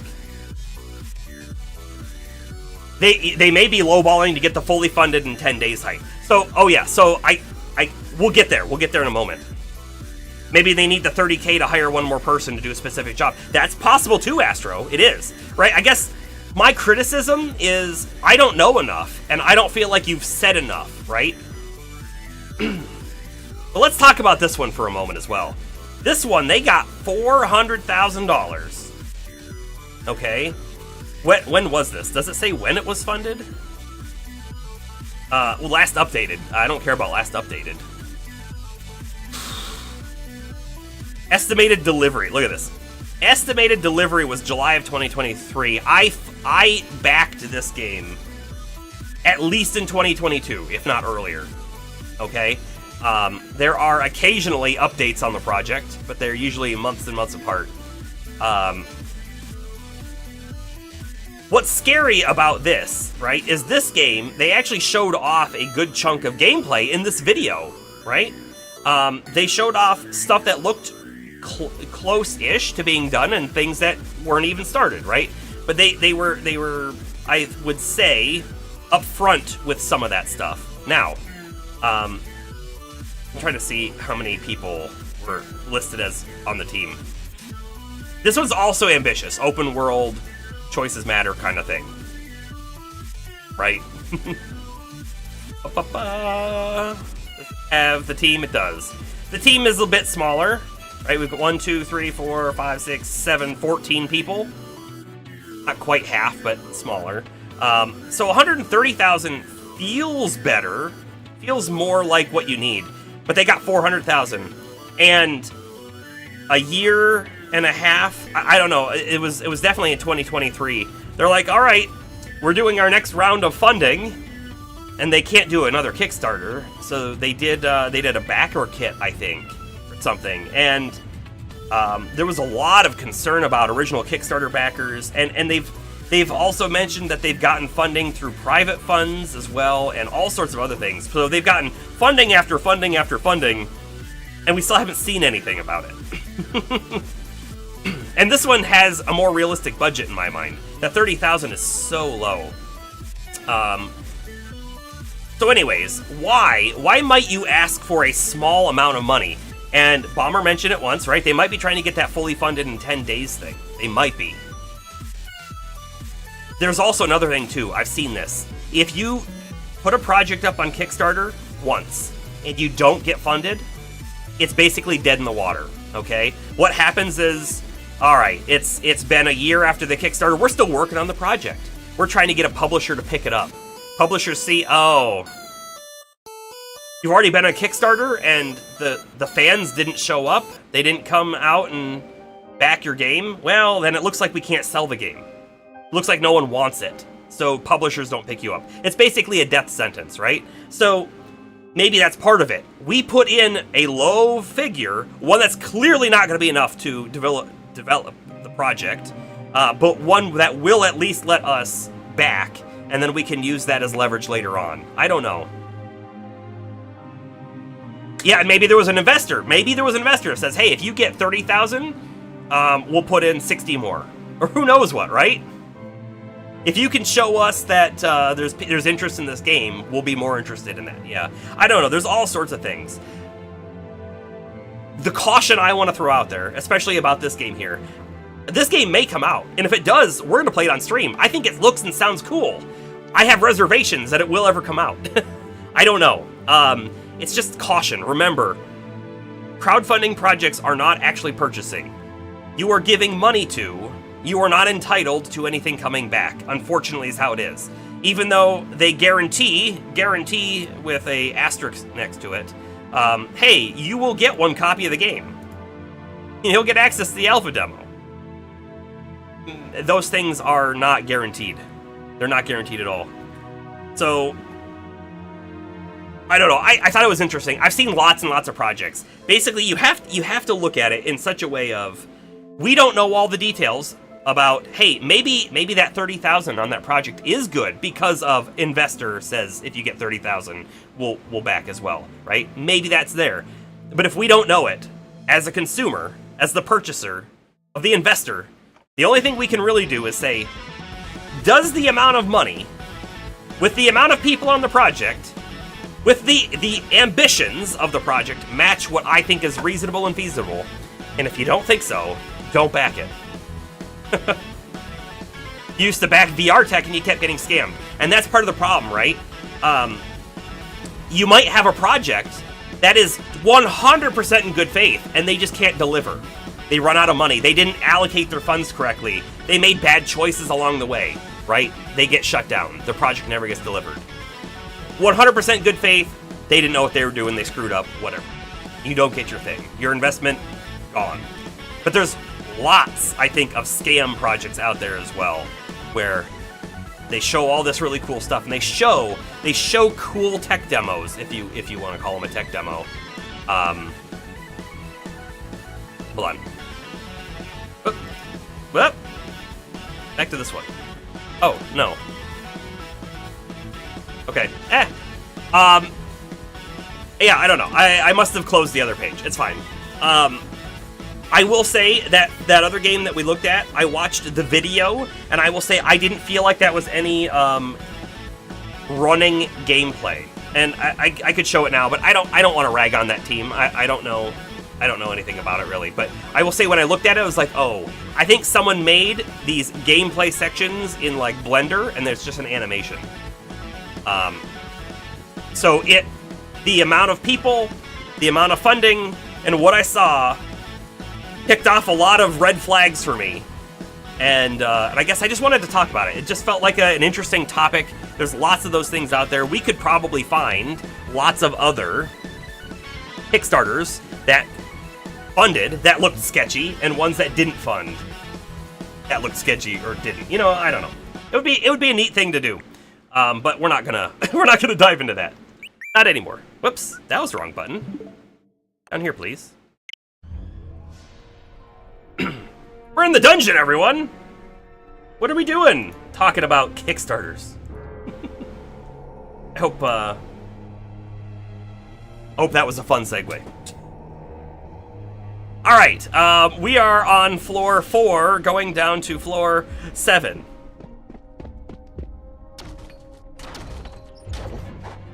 Bomber. Yeah, the VR tech stuff that you were getting scammed on. Was it actually scams, or was it we didn't know how to do this correctly, and so we failed? Or was it both? Or is there really no way to even tell? Because there might be no way to tell.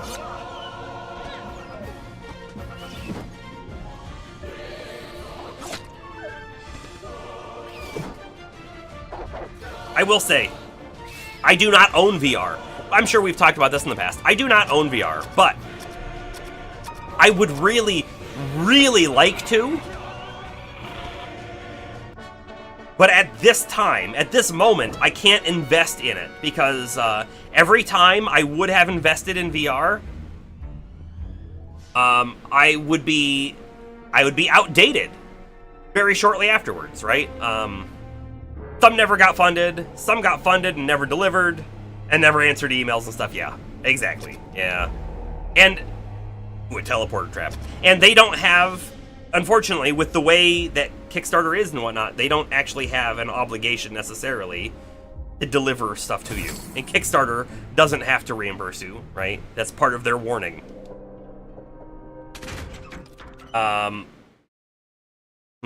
So like, if I had bought, you know, what is it, the HTC Vive or whatever, is that a phone, is that a VR, I don't remember, doesn't matter. If I had bought that when I was like, man, VR, you know, Steam Index would come out and I'd be like, man, that one is so much better, it's got more features, you can do all the fingers and that kind of stuff. So every time I'm like, maybe I jump in, I think about, wow, it's a lot of money, and then I look, how many games do I really want to play? And there aren't that many. Like right now, I would love to play Half-Life Alyx. I've heard Boneworks is really cool. I think there's an MMO or two that are fantasy style kind of stuff that are VR. Those all sound super amazing and awesome. Beat Saber I would play once or twice and then never again. And then there's a lot of other games that look basically like just tech demos. And I think for me to really dive in, for me to really get there, we have to be at a stage where more people are developing games. And I think part of the problem is there's a lot of other people like me who also want VR, but they don't want to spend the money on it just yet. They're waiting, they're looking for those games. And because there's all these people waiting, looking for those games, but not able to play those games, the developers go, we could make this game over here on VR and sell to 5 people, or we could make this game over here on Switch and sell to 1 million people. And so you get that cost analysis, and you're like, well, the VR is going to be harder to make as well. Why don't we just do the standard game? It's just very unfortunate. It's like, I am personally contributing to the downfall of VR by not buying VR. Because I don't think it's ready. There's going to be a new Sam & Max in VR?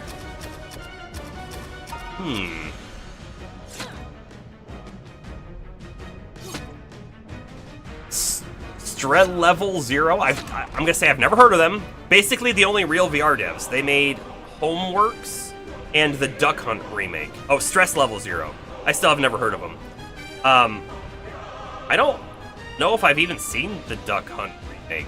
And when you say Homeworks, is that Boneworks with a B?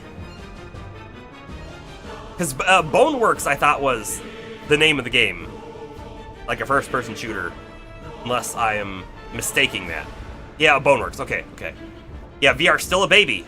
You say it's in its N64 stage, but the problem is, I think, like Sony. Let's talk about Sony. Sony said PS5 is going to have VR as a core feature. Well, they did release their, PSVR 2, but are we seeing stuff come out for it? Not really. No, and because of that, like, it's just in a stage where the problem is, right? You say it's in its N64 stage, right? The problem is when the N64 was in its N64 stage, it was cutting edge. VR is kind of cutting edge, but when you put it next to other games that are already out there, it's also lacking in many areas, unfortunately. So it always comes down to... Actually, hold on, let's cast a low Milwa. It always comes down to, like, just... Are people gonna buy it? And I feel like the developers, the publishers, are getting very shy about are people gonna buy it. They're looking at the numbers of how many people actually own headsets. And it's not as much as they'd like to see. On a scale of Pong to what VR should be, it's N64. Yes. Agreed. In fact, there is a part of me that wonders, maybe it's not even that far. But I will say, watching Half-Life Alyx, I'm like, oh. I feel like anyone who watched or played Half-Life Alyx is probably like, oh, this is what VR is supposed to be. This is what, like, an actual VR game looks like. And by the way, it is still an early VR game. Whereas all the other ones look mostly like tech demos. Yeah. Okay, so it's getting warm.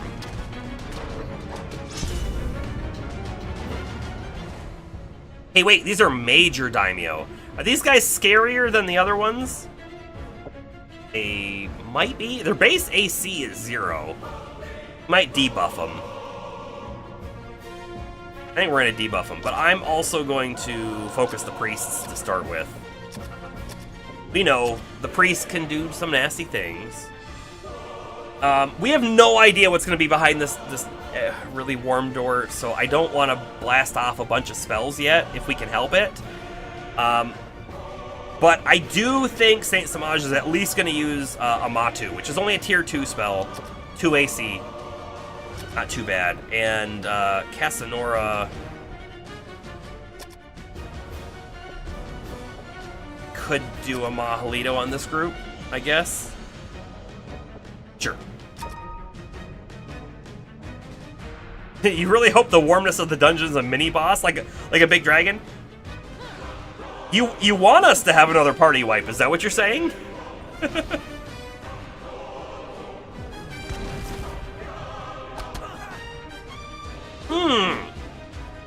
Wow, Mahalito was ineffective on 3 of them. That's not good for us. Not good for us at all. I should have used Darkness on him instead. Prepared them for the melee. Although, Greg hit. He hit! He did!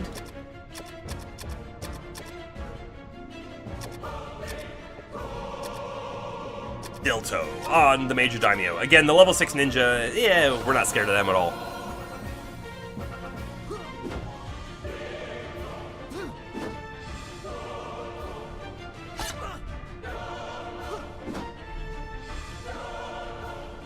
But yeah, I can't tell you how much, like, I want VR to be a thing. But also, I know that we're still making progress technology-wise on better headsets and other sorts of, like, input mechanisms, right? And when I say input mechanisms, I mean, like, those weird treadmills that you can walk on that actually, like, move your character around, that kind of stuff. Like, all of that is still sort of in development, and I want to see where that goes, you know? And by the way, as someone who wears glasses, right? I feel like most headsets don't account for the glasses. I know you can theoretically buy inserts that are prescription, but I don't know what that looks like or how expensive that is.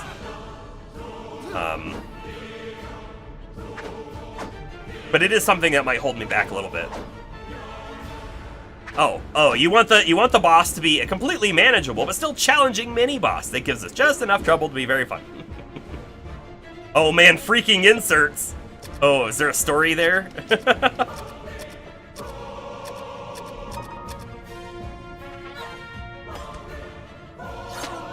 Okay, most of the daimyo are down. Oh, in the army you had gas masks. Okay. Do you wear glasses, Astro? I guess I have no clue.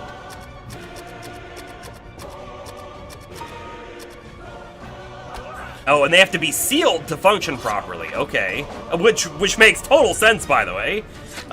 If they're not sealed, well, great. There's a filter, but you're gonna breathe through wherever else. Oh, you're blind without your glasses. You know, I think we talked about this. I'm sorry, I don't remember. I don't remember lots of things.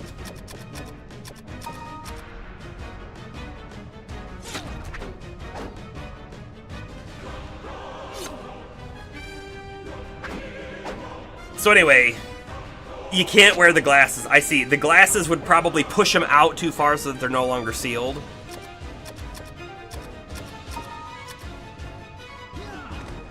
You'd think, right? You'd think that they could make another version that, like, works differently. I don't know. Ooh, chest. Could we find something good? Could we find a staff? Yeah, looks like we could. Okay, by the way,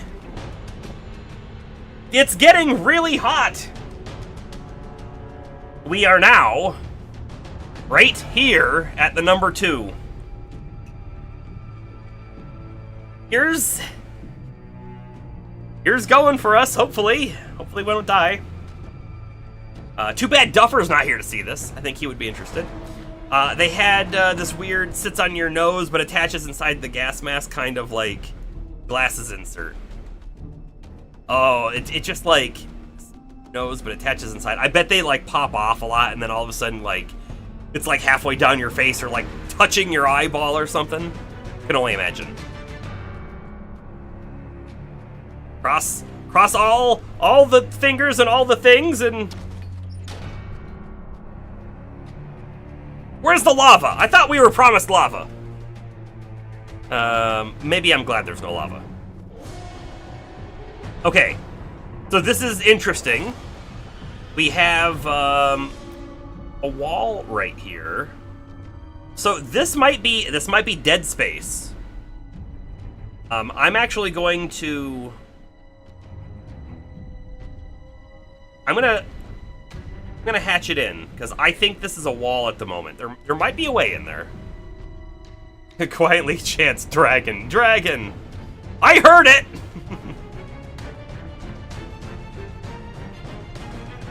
Those inserts would rub against your nose, sometimes rip it up, cut into your nose, ripping skin off. Oh, man. Even have a little bit of scarring, and then they would constantly fall off. Man, I can imagine. Miserable to use. Now, did you ever need to wear it, or was it all for, like, training activities and whatnot? All right, if we go forward, we go 1, 2, 3. Oh, look at that message. You go 1, 2, 3, and the door is right here. Three.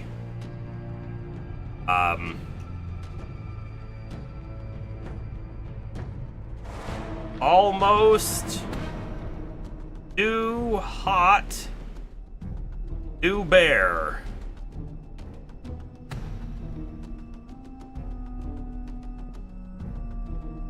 You had to go to a gas chamber twice a year? Ooh, okay. Jeez. What's gonna be through this one? I was terrified to go through the last one. This one's like even worse. It's almost too hot to bear. Hey, I think it's a good idea to walk right into the boiler. It's as hot as it is outside your house right now. Dragon. Dragon. One dragon. It's a fire dragon. It's save. We can't save. That's not how this game works. Fight. Fight. Fight. Saint Samaj will be casting the Bamatu prayer. Duffer will hide because he's terrified. No. And Casanora. So here's a big question. Should we do this one and give our team 4 more AC? I say yes. Let's buff ourselves up. And then next turn she'll try to attack it, I guess. Push it into the waterfall behind it.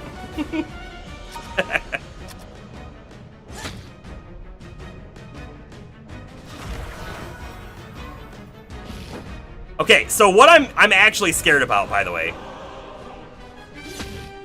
Oh, wait, we've never seen this before. It's almost dead. It's like 1 HP. It's almost dead. Okay, we've never seen this before.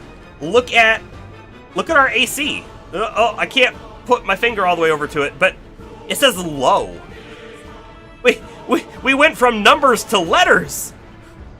We must have maxed it out then, right? Low. We have low AC.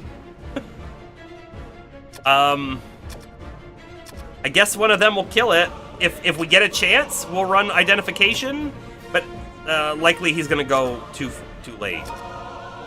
So I was really worried about it using big breath attacks on us, and I wasn't sure if AC was even gonna help us. But it did a normal melee attack, which missed, and we demolished it. In fact, had Casanora cast an attack spell, it would be dead right now.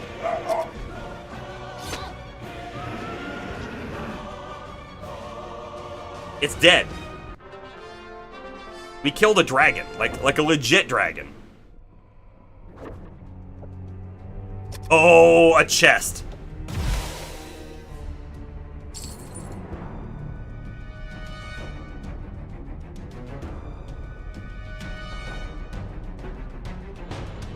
Did that go off on the identify? I'm a little confused at how that just went off. I don't think we've ever seen a chest trap activate on the identify step. Okay, cure poison. Here. And here. We didn't take any damage. Yeah, is it still hot? I don't know. But if that was like the baby fire dragon.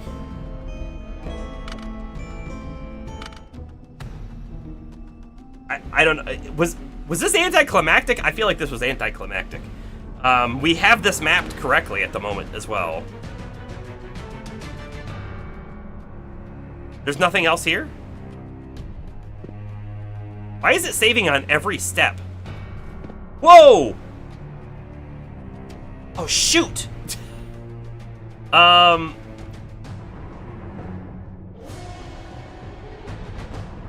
Did we just get teleported?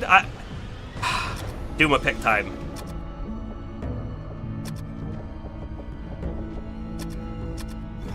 We are 2 east and 8 north.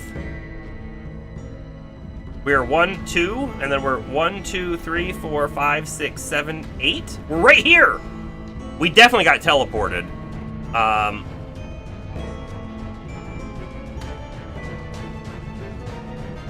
So I don't even know how to draw this because this was weird. There was like a wall right here, but like only sort of.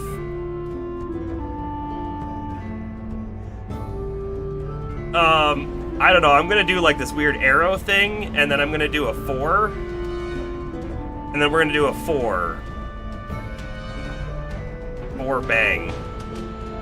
4 is teleport. I don't know how to draw that at the moment. I've killed gas dragons. Are fire dragons really much worse? Good point.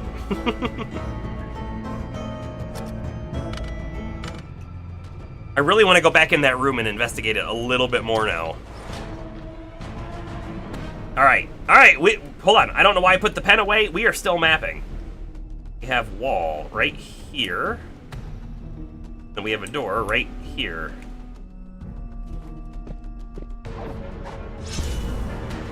Priests! Curse you, priests! We were enjoying mapping the dungeon and you show up out of nowhere. Come on.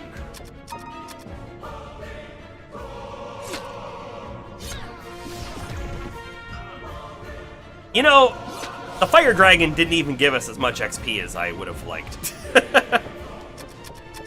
I think it was worth 5,000 in total.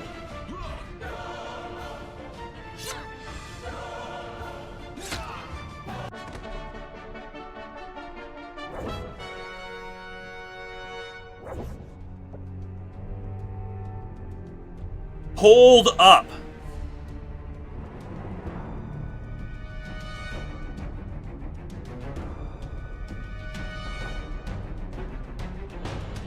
This is the first time we have ever seen a chest when we did not walk through a door. Why? What just happened here? We've only ever seen chests drop from enemy encounters when we walk through a door. This is different. Why? What's different about this that just happened right now? Even the dragon chest was right behind a door that we walked through.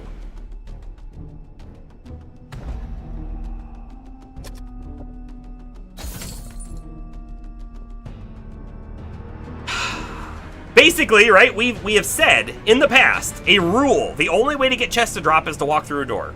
And that has now just completely changed. Our view of the game is now different. And I don't know how to explain it. I don't know how to explain it. And I dislike it. My worldview has been shattered.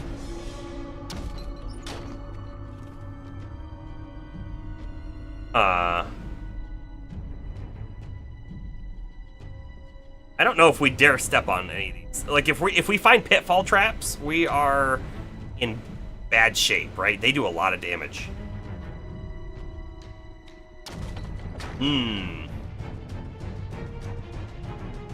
Very mild spoiler. Can you answer? The mechanical spoiler.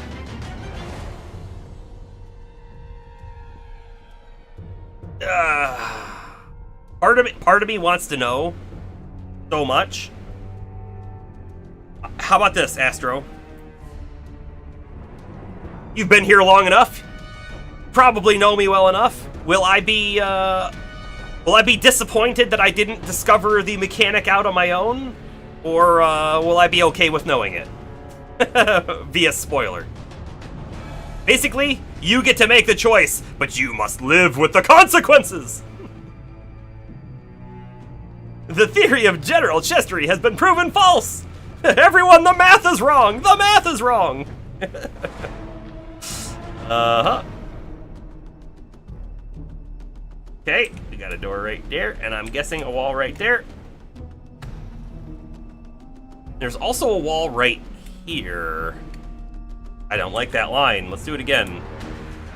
I'm gonna draw hashes through there, because we have the light spell on, and we don't see a secret wall there. So that looks like a dead spot.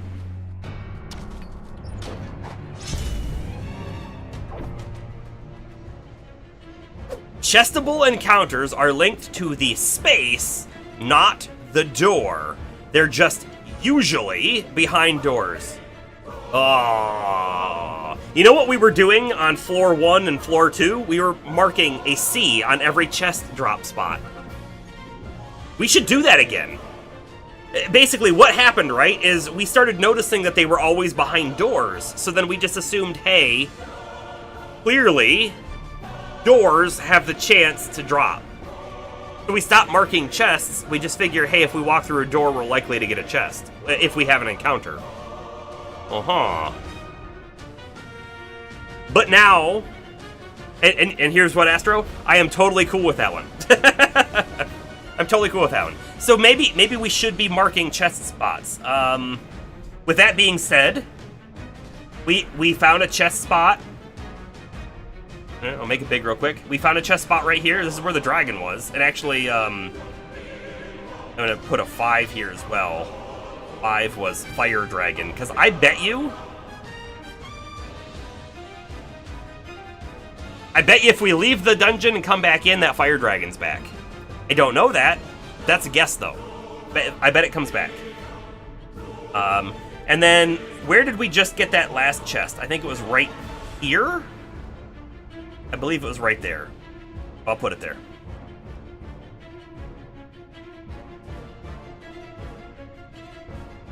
You're so tempted to say something when I was running in circles through doors the other day. Well, yeah, sometimes you gotta run circles through doors. Bomber, you're watching 3 Body Problem on Netflix, and it actually deals a little with math not mathing. I have heard it's a good, fun, cool, interesting show. I have not watched it myself. I don't know if I plan to, but maybe one day. Are you enjoying it?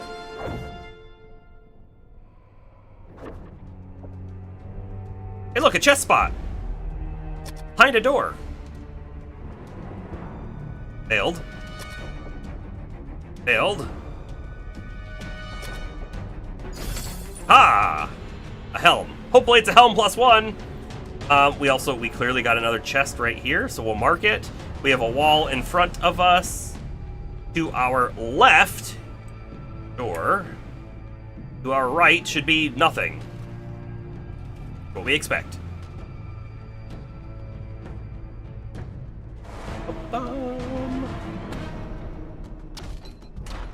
Hey, this was east.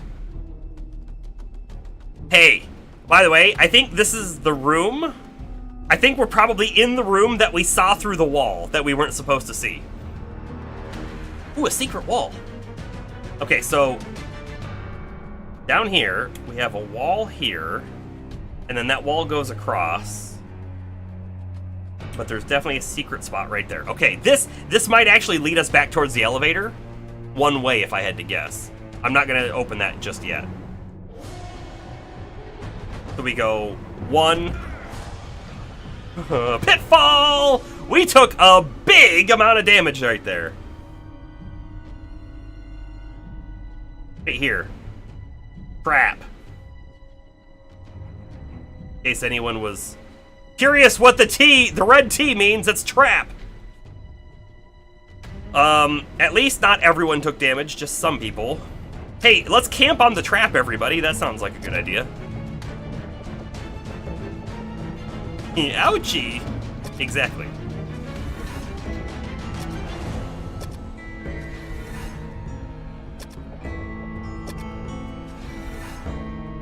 Man, using tier 1 heals feels so bad.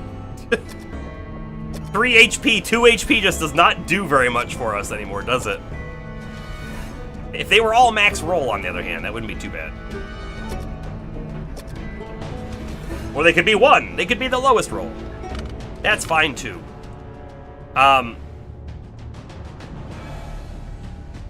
Okay, let's map this, though, a little bit. We walked forward. We have a wall right here. We have a door right here. By the way, I see what looks to be a little bit of a visual bug, glitch, if you will, of a line on the tile in front of us. I think it might also be a pitfall trap.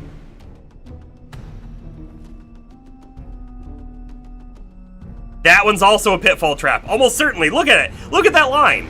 And the one next to it is almost certainly a trap as well.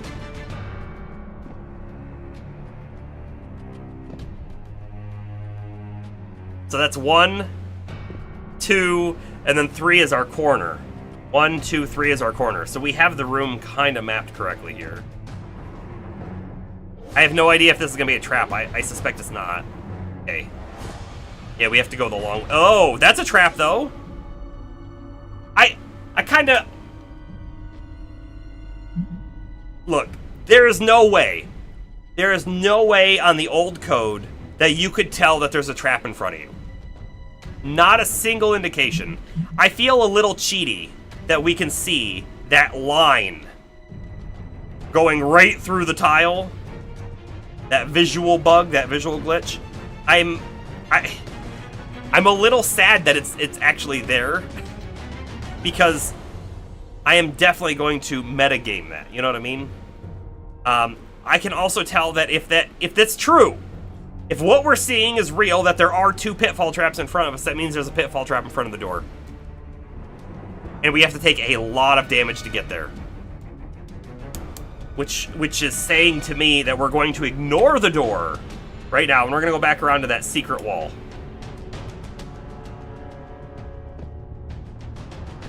I mean, look at those lines. They're like clear as day. Am I going to see it while walking quickly? No.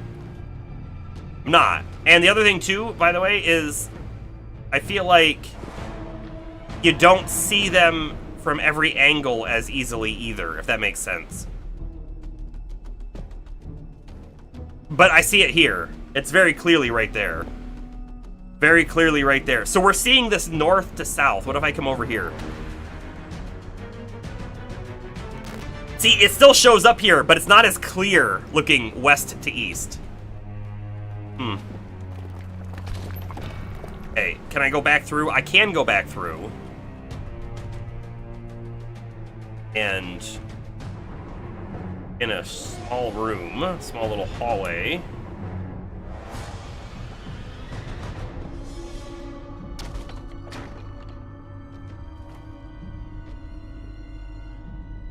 So I thought this was actually going to be a one-way back to the elevator. Oops, that's the wrong one. Not. Look at this. This looks like it might bypass that room and put us on the other side of that door.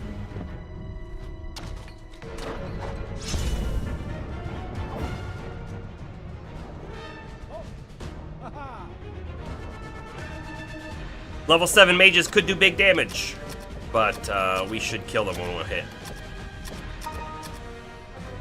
Well, if we go first, they're gonna go first.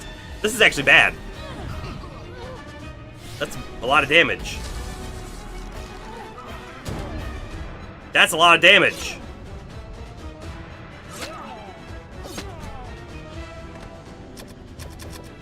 Casanora's down. We almost need to turn around. Being down here without our mage is bad news. Saint Samaj is now also very damaged.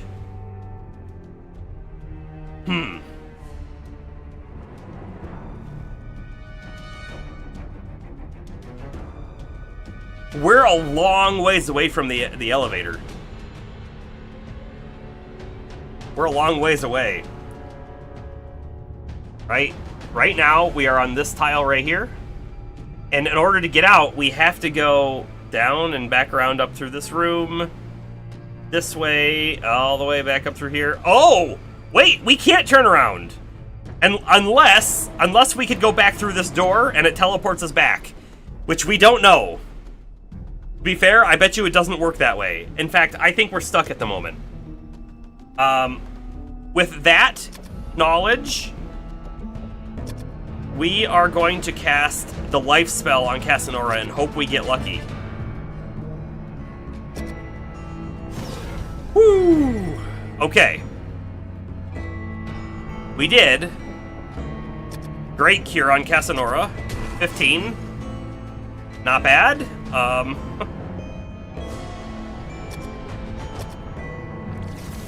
We're running out of cure spells, though, so this is really bad.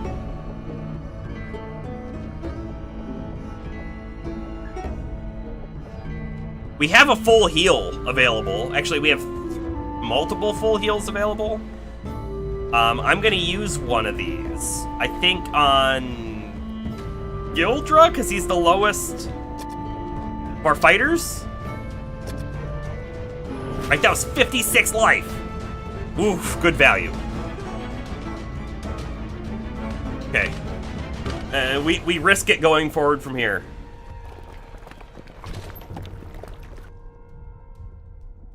Alright, we see door,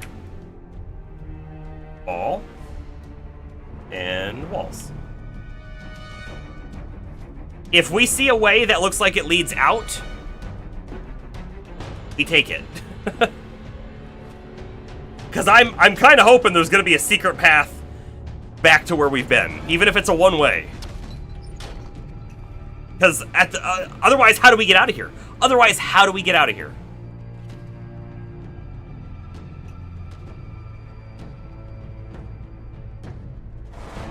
Hold on, I'm going to undo that because of the weird line. The way that Photoshop works, by the way, is I hold shift and I can draw a perfectly straight line.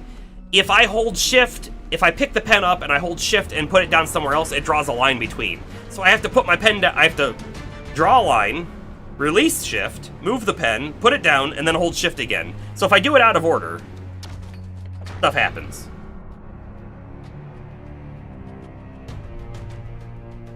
We have a door right here.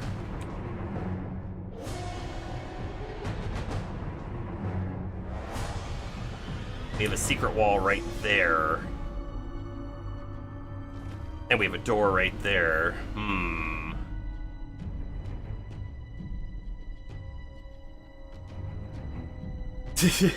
Any one of these could potentially lead us out. Or not. Although, interestingly enough, this wall comes right here. So, like, is this dead space? Might be. I'm gonna walk forward in case it's a teleporter. It wasn't. It wasn't. I think we're in trouble, guys. I think we're in big trouble.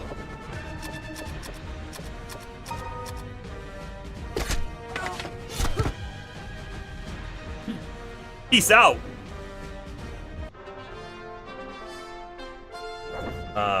We're in so much trouble. We better get a quote out there.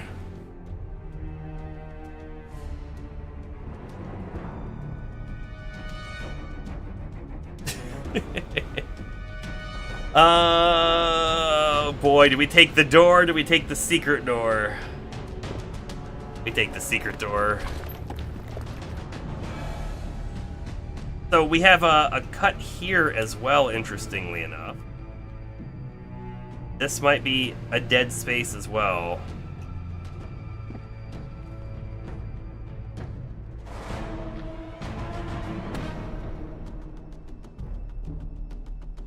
Door and walls. Back after a few minutes. Are we lost or trapped? Trapped. We're not lost. We know exactly where we are. We're right here, right now. But we're super weakened, right? People are below half-life, or... yeah, basically almost everyone's below half-life. So we're in a bad spot. We don't have a lot of healing spells left either. We could turn around and go backwards, but if we go backwards, right, all the way back through here, we get to this spot, which I don't think this was like a two-way teleporter. I think if we walk back in here, the likelihood of us popping out back here is slim.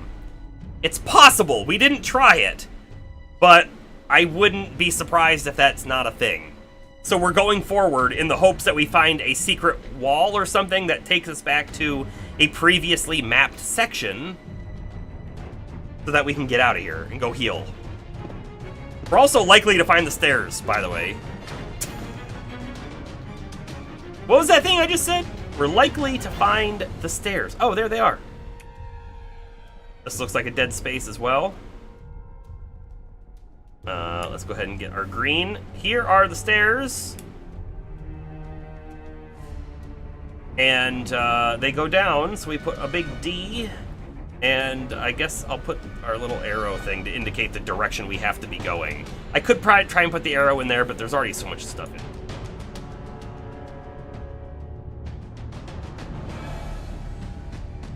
Forge on, not forget. So just forge on, hopefully finding a path out. That's what we were doing. I don't think we forge on to floor 8, though. We're going to turn around. We still have another path, by the way. This door here is unknown to us.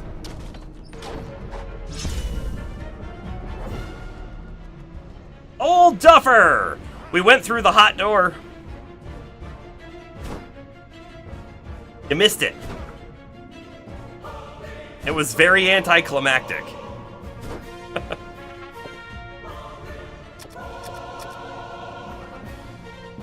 Very. Let's go ahead and run a Mahalito, please. You'll catch it on the VOD. Yeah, so we almost killed the dragon in one turn. If I had used Casanora to attack instead of debuff, we would have killed it in one turn. Jeez, don't hit Saint Samaj! Casanora just recently died.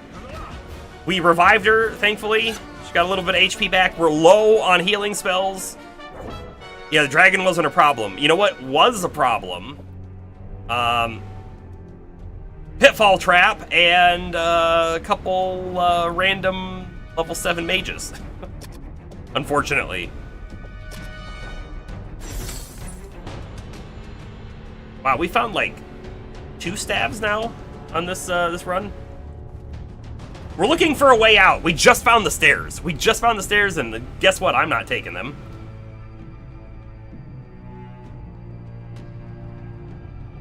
The unfortunate thing, right, is this here. This was the dragon right here.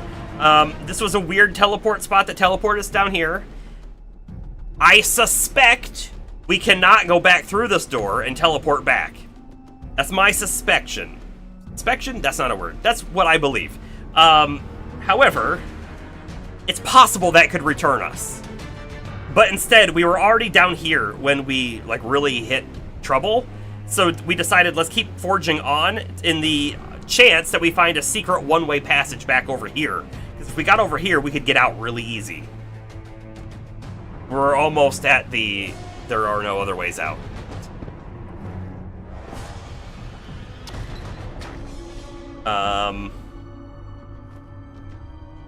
There's no other ways out. Was this teleport us somewhere? No. Oh, man. See, all they needed to do was put a door on this top wall here, and then we'd be able to go back to the stairs or back through the hallway and make it to the elevators. So we're in trouble a little bit here now. We don't have a ton of options. We're gonna go all the way back to that teleport spot and hope that it brings us back out.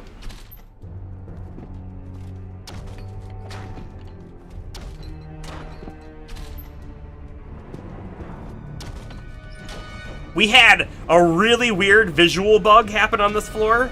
You'll have to check that out, too, on the VOD.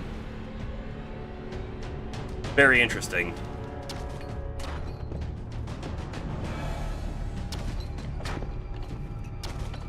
Okay, so if this teleports us back, it's right here. It's this door. Did not. It did not. We're either missing something. Shoot, I should have healed Saint Samaj. I should have healed him. Good, we surprised them. Go for the priests. Do we have all the details? Yes. We're either missing something, that there is a way out and for some reason we didn't see it, or we legitimately can only take the stairs at this point. And that's a terrifying prospect.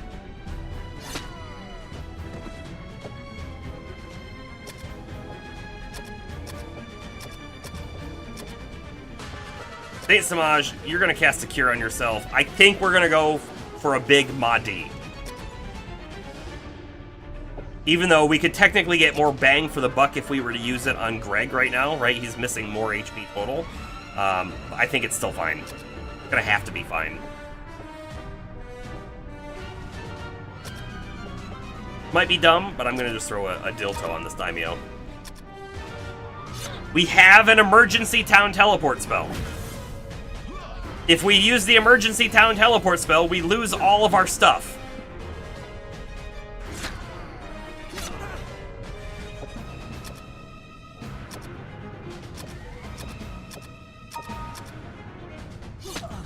Losing all of our stuff would be terrible. Because we wouldn't be able to do this floor anymore. I'm fairly certain, right? Our gear is part of the reason why we're doing the floor without as many issues. We have another option, right? It's not a great option exactly, but we have another option of ditching the team in the dungeon and then using a different team as well. Like legitimately, if we get down and we're like really almost dead, we're gonna have to do that, I think, so that we don't actually have a party wipe.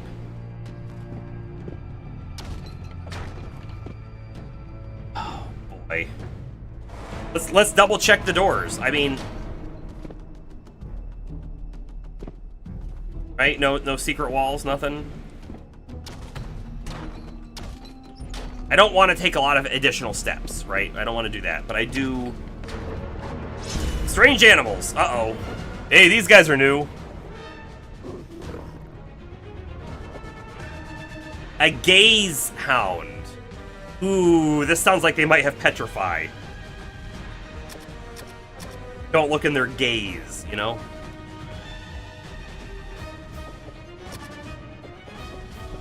Use a tier 2 Blessing and Zeal. How many spell slots we got? Let's use Adulto. Hopefully ice is good on them.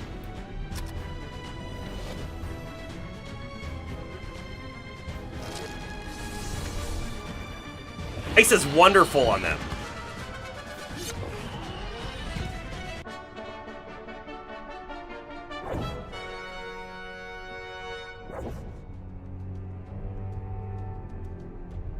Huh, okay.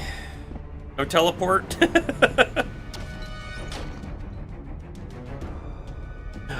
Man, so let's go back up this way again.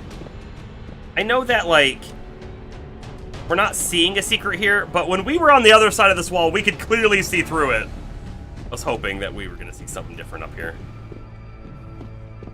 Now, we have not walked through this door. There's always the chance that you walk through a door and it teleports you, right? We are fairly certain. Let's pull the big map up. I'm sorry, I must have had the map down for that fight. We're pretty dang sure, I'm gonna put it in red, that this, and this are all trapped floor spaces. We think. We don't know. The T is definitely trapped. We stepped on that one. However, where I'm standing right now, you can just ever so barely make out a little bit of like a floor glitchy thing happening in the center. So we think that's a trap as well. There is a chance that we might take that if you walk through this door, it's actually a teleport. So think about it this way.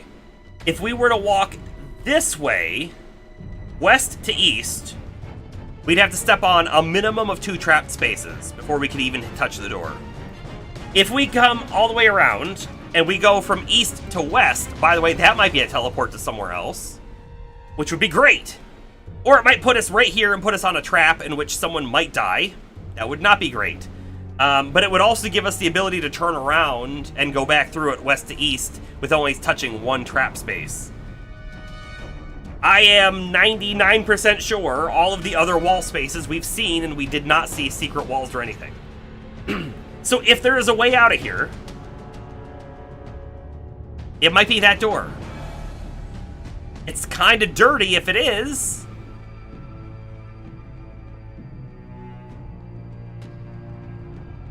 I think we have to try it. Because our only other option is to go down to floor 8. And it's very possible we go down to floor 8 and the elevator is right there. It's also very possible it's nowhere in sight and we will die in 4 encounters. Or even 1.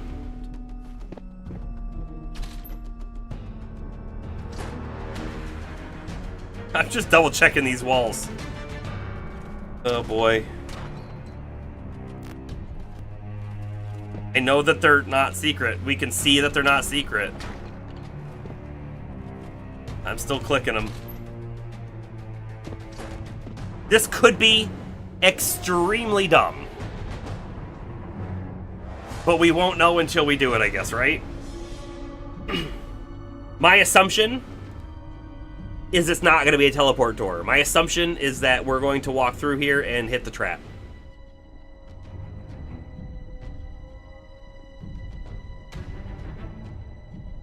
Which, if Duffer and Casanova get hit by it, they're dead.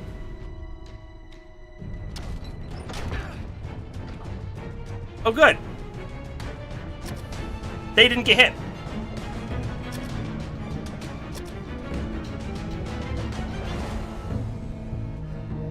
I can't. I was going to use Mahdi on Greg. But if we do, we have no option for Lock to Fate.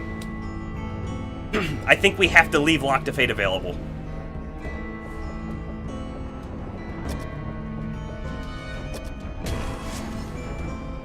We're in such a bad position, guys.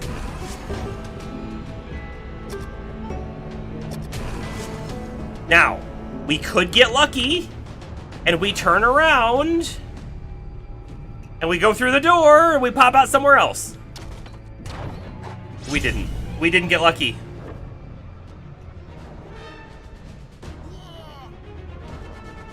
We didn't get lucky. Did surprise the enemies, at least. Oh, man.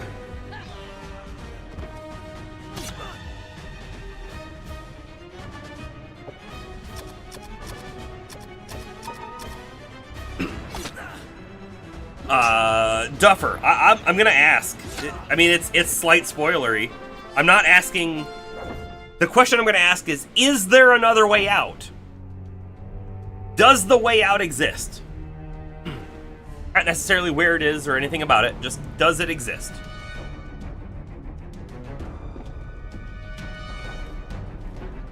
If you even know about it. Right? You might not know about it. You don't know, okay. Well, then I think the only option we have...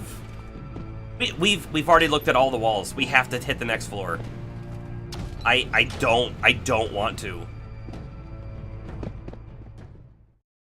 But we walked the whole path, and we walked the whole path back.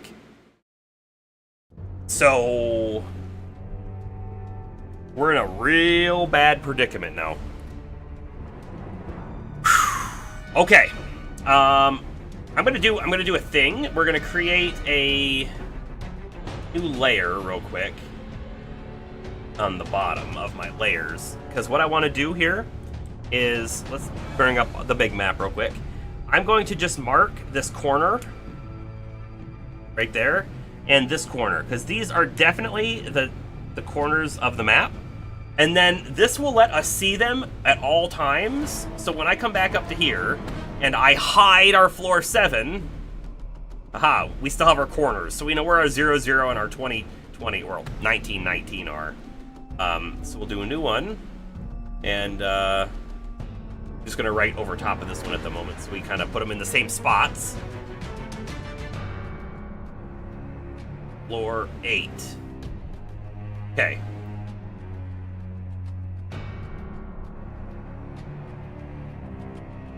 You didn't fully map the floor recently. You're sure you did originally, but yeah. No, that's totally fine. All right, we run ourselves a Duma pick to find out which space we're on, which direction we're facing, all of that. We are facing south. I would have guessed east because that's the way we went through the stairs, but that's not how it works. 9 east And 11 north, facing south. Okay. Back to the big map. 1, 2, 3, 4, 5, 6, 7, 8, 9. I'm just going to put a little dash there. And then we got to go 11. 1, 2, 3, 4, 5, 6, 7, 8, 9, 10, 11. This is the square that we're in. We are facing south, and we see, of course, that there is a door directly in front of us. And that's about all we can see at the moment.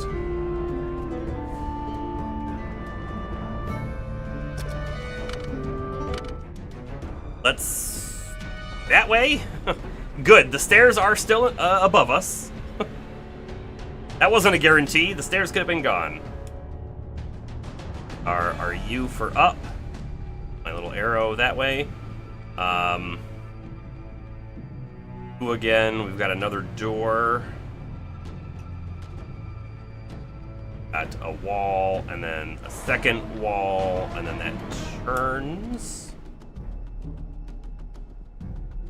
We're in big trouble. We are in such big trouble.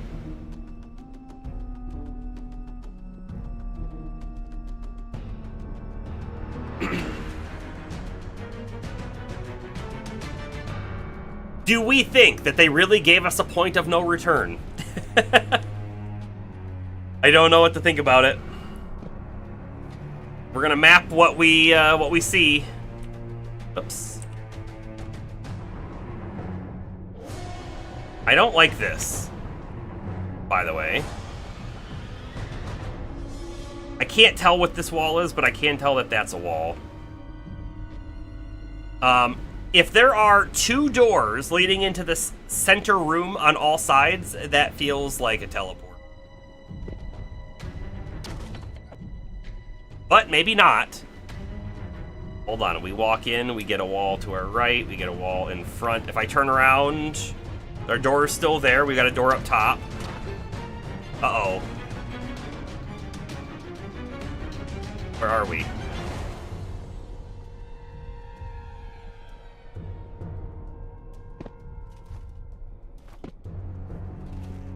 Let's Doom a pick again. We are 1 east and 0 north. We're down here on the bottom now. We're facing east. Okay.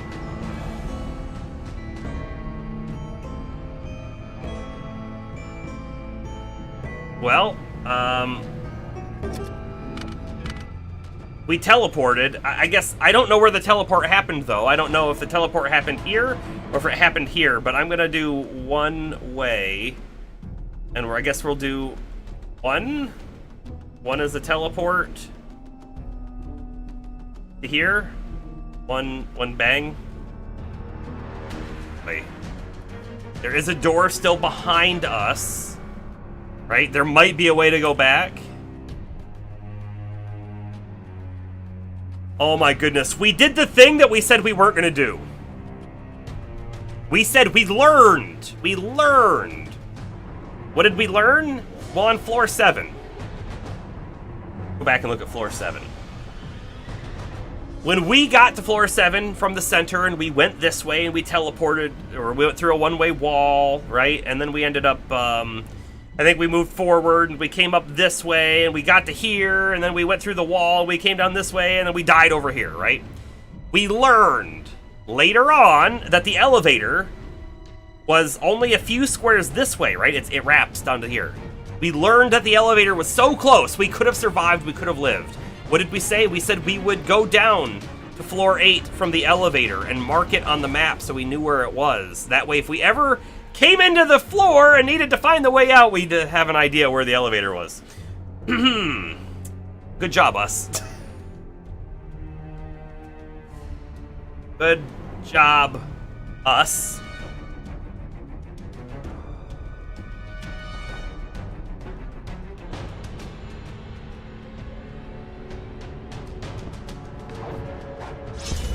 Did we really learn if we we learned that we didn't really learn anything after all. Yeah, I mean, Did we really learn if we still made the same mistake? That's a question. By the way, Dalto, like, kills these things in one hit, so... We don't have infinite Daltos, but we do have a way to take them out. Didn't learn anything new.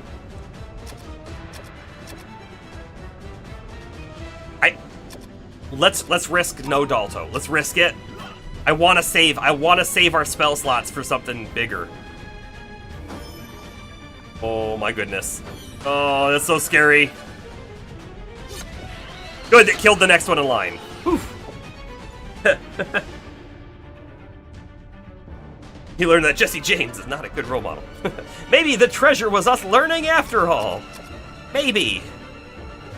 Maybe. The treasure was the learnings we made along the way. Oh, crap. Ooh, okay. We didn't learn anything new. Where did I put my pen? There it is. We have a wall in front. We have a door below. May as well see where this goes. I think it's a teleport. Maybe not. Maybe it's a... Hold on. Okay. No. We're good with that. I bet you... Hold on. I bet you that first door that we went in was the teleport. And by the way, I marked the wrong spot entirely. Wasn't this one. That's not where we walked in. I can't believe I made such a big mistake and you guys let me do it. I can't believe it. I can't believe it. I think, by the way, that we went this way, and that's the one that we hit, which took us to here. Pretty sure. That's what it's feeling like now, by the way. Erase this one.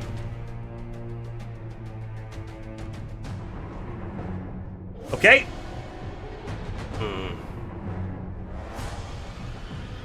You're so scared that we're gonna need a backup party. Well, Merc is alive. Mackenzie's alive. We also have Laios, Senshi, and Shuro, right? We have the ability to get money to regain our previous primary team, their life, right? We have the ability to do it, so if we have to go to a backup party, it's going to be the previous primary, the original primary. We'll be going back to them.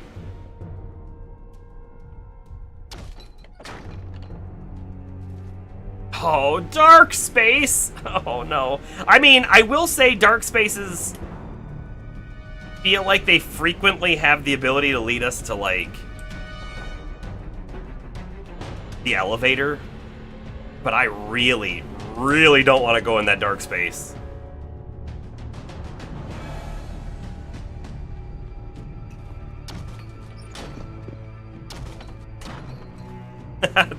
That's what I was expecting to see. Oh boy. Oh boy.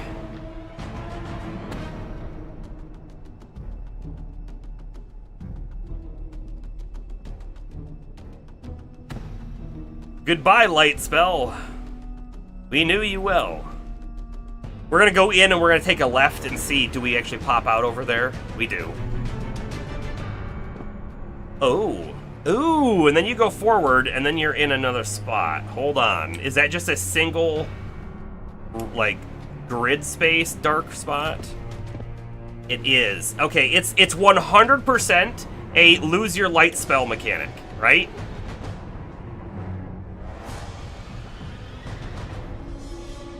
By the way, there's a secret wall right there.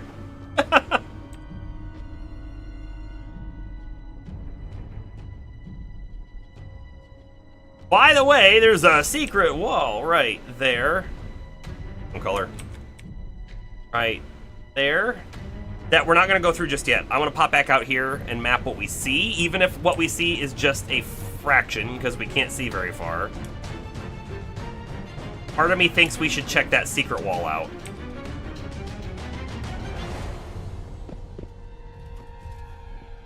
Hear me out. Give one person all the good gear. Tell them to leave the party. Return to town, rest up, and come back. That is actually not a terrible idea at all. That's a wonderful idea. Like let's think about it for a moment. If we left Casanora has some of the most inventory space, but I think we have to leave more than one person. We leave Duffer, probably, because Duffer, while good for money and stuff, he's not going to be good for helping us get back to the spot. So we put as much gear on Duffer as we can. We put as much gear on, like, Therese as we can, or maybe even 2 fighters. And then we get the rest of the team out. So maybe we leave 3 people behind. Why do we leave 3 people behind? Well, guess what? We have other fighters back at town. Oh, but most of them are good. They won't be able to work with this team. They can work with the team. We found out, right, that you can have a mixed team as long as they're added from within the dungeon. So we have never done this, but I suspect, right, we learned. When we resurrected the last party, we had evil and good members in the same team. I suspect we walk into the dungeon, floor 1, tile 1, we drop off a person, we go back into town, we get our evil team, we go back in, we add the good person to this party, and we move on. It might be a bit of a pain, but we could totally do it.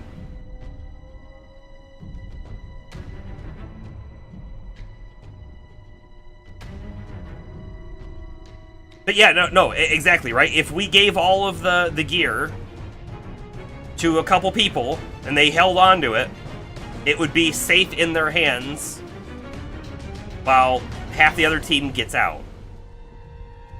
I'm not at the stage yet. I think we move on. Let's keep looking around just a little bit.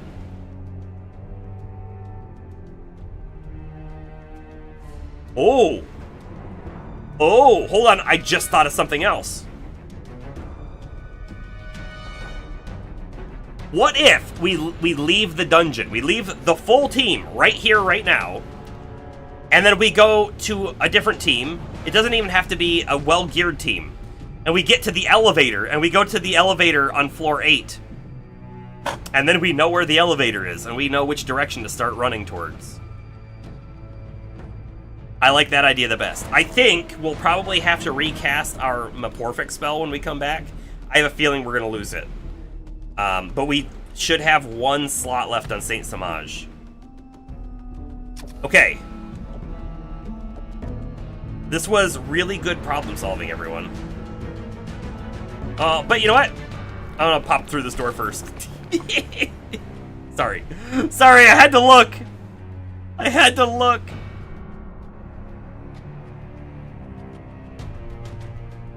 we're gonna leave him here. This is a safe spot. Wait, no, it's not. This is a safe spot? Okay. Yep, return to town. Leave my party in the maze. Kinda metagaming, but a good idea. Yeah, it really is. Okay. Who can we actually have in our team right now? We can have Mackenzie. We can have Merc. We can have Saralyn. We don't have enough money to get these guys up, unfortunately. But we do have the ability, right, to throw in, like, these guys. So if we get Laios and Senshi, we're missing, like 1 person, really. We could throw Astro in the party, even. I'm not worried about taking Astro in.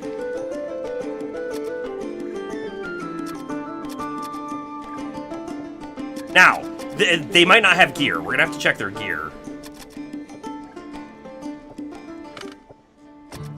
And let's do a rest. Okay, good. How about gear? How are we looking on gear? Missing a weapon. Okay. Missing a shield. Missing a weapon and a not missing a shield.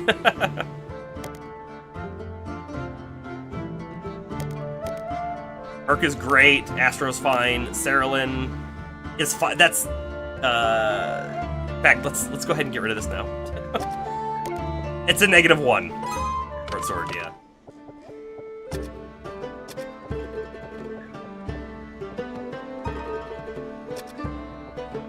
Okay, so we gotta buy a couple things. Buy item. Mackenzie's missing. Longsword. 25. We're gonna have enough money, by the way, for most of this stuff, right?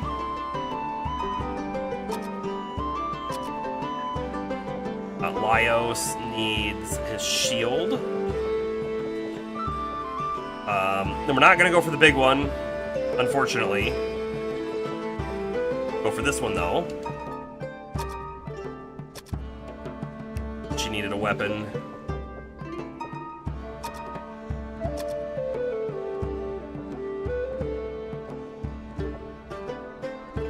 Yeah? Helmet, body piece, shield. Helmet, body piece, shield. Helmet, body piece, shield. Perfect. And then Saralyn wasn't missing anything either. We're good to go. You're gonna go play some Stardew Valley? Go have fun. I haven't played Stardew in a while, but I do quite enjoy it. Okay, enter the maze. By the way, this team right here, totally viable for some dungeon exploration. We could definitely make money on this team, right?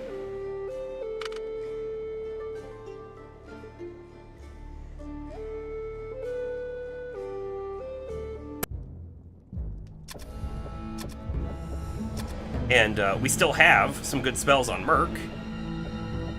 Perfect. Let's not forget about that stuff, right?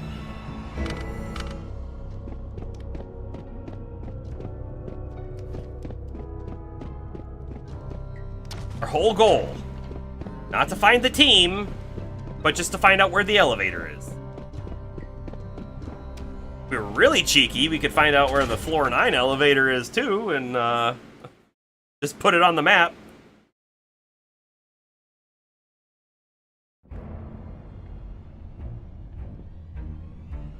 You know, could I zoom in one on the map? Is that a thing? I think we were zoomed in a little bit more. Apologize for being slightly zoomed out.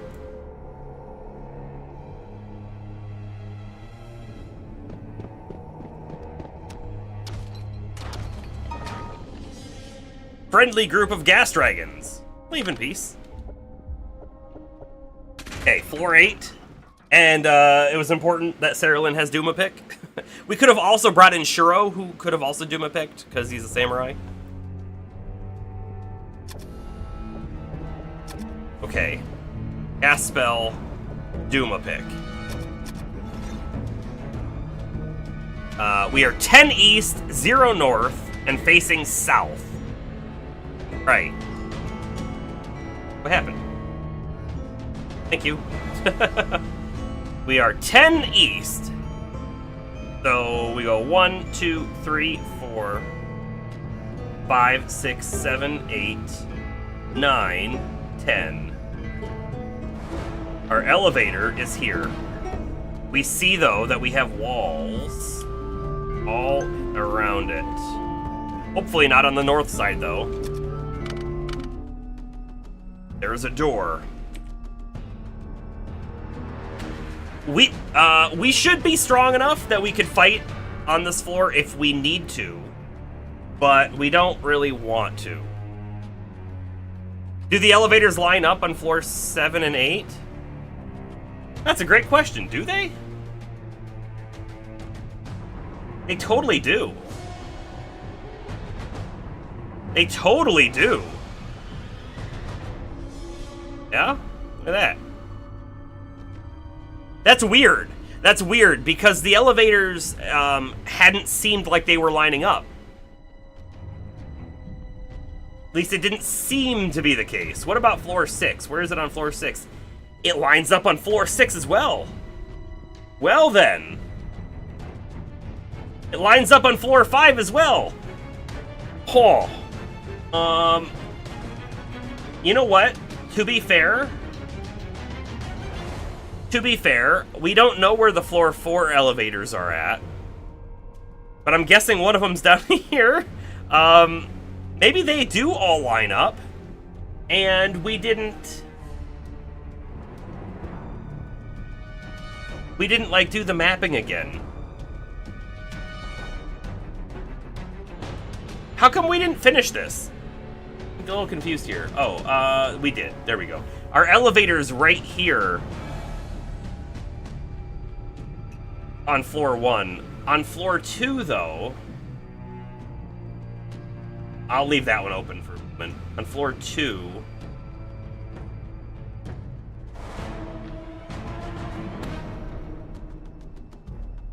oh, we don't know where the elevator was on floor 2, because it was this, like, floating section up there.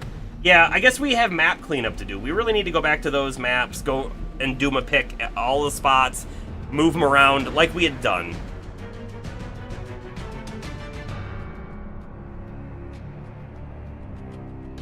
We're gonna take a peek.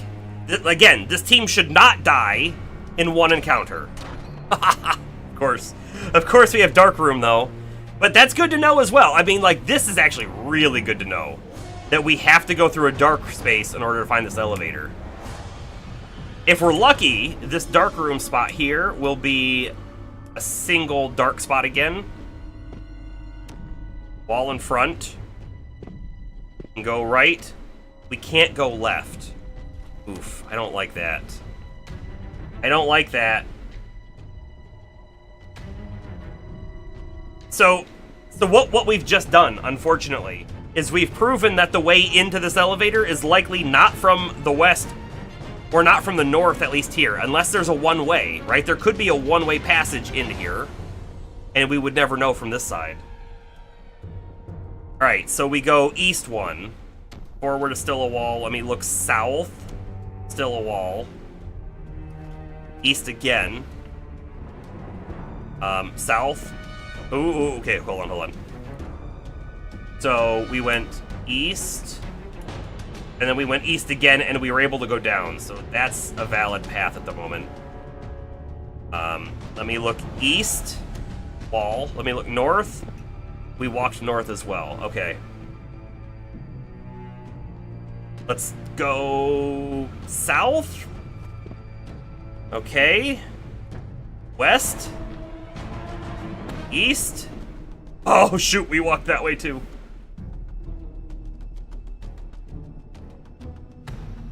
So this should be open as well, but this was a wall. Is that right? And west was a wall. Okay. Oof. Oof.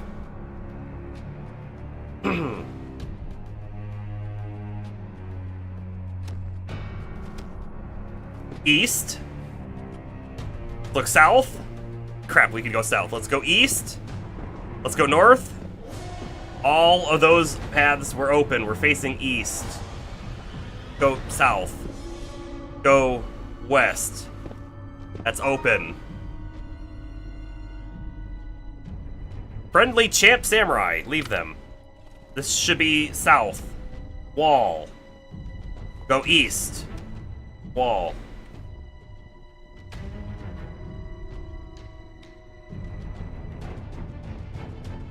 This dark room is very complex at the moment. Okay, so this was west 1. Let's look south. Wall. North. Wall. West again. West again. South. North. Wall. Wall. Wall. Okay. Well, that's good to know, right? This whole spot is what that is. Oh, I'm sorry, the map was not shown. Ah, let me make it big. Okay, I'm sorry. So we just went through this way and we came over here and determined that this is what it is. So we're gonna go back. However, now I'm not quite sure which direction I'm facing. There we go. That was south. This should be east. East. One more east is a wall. Okay, we go north. We go east. We look south. We were able to go south. I go backwards. I go east. Wall. I go north. Wall.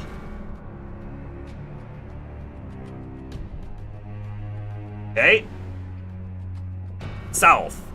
We go south again. Wall. We look east. Wall.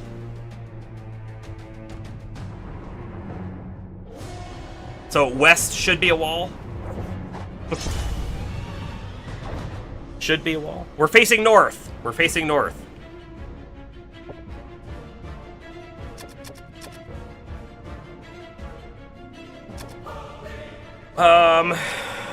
We might want to cast spells here. We'll see. It's just a single guy, so I'm hoping it's not gonna be that bad.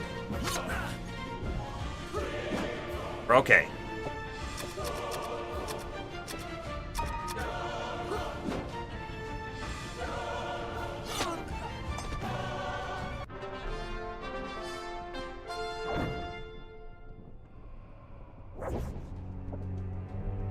I have... Oh, no.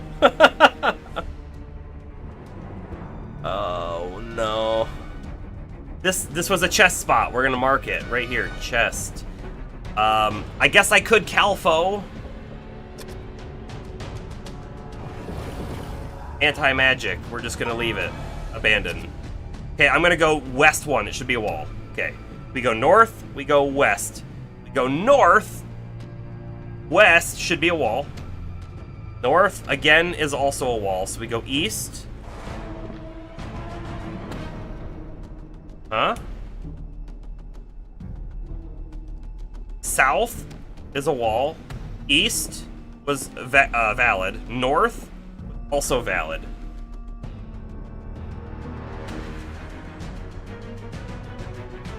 What we're doing here is very important, right? We are mapping the way from the elevator to somewhere else, so we can understand from our other team, who happens to be right here, where they can go. And in fact, let me put a mark here. This is gonna be a check mark. Our check mark is our team. I'm facing north. West, wall. North, again, was a wall. East, a valid.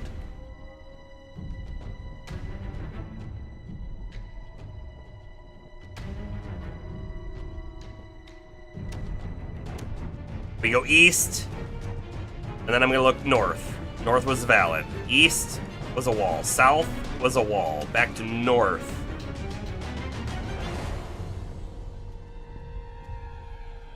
We walk north.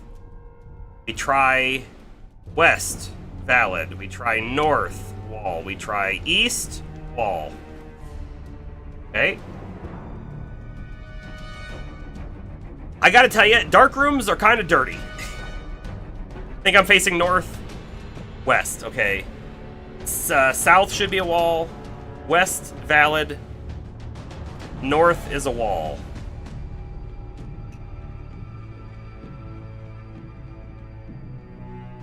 So we go west one more. I look north, it's a wall. I go west, it's a wall. I go south.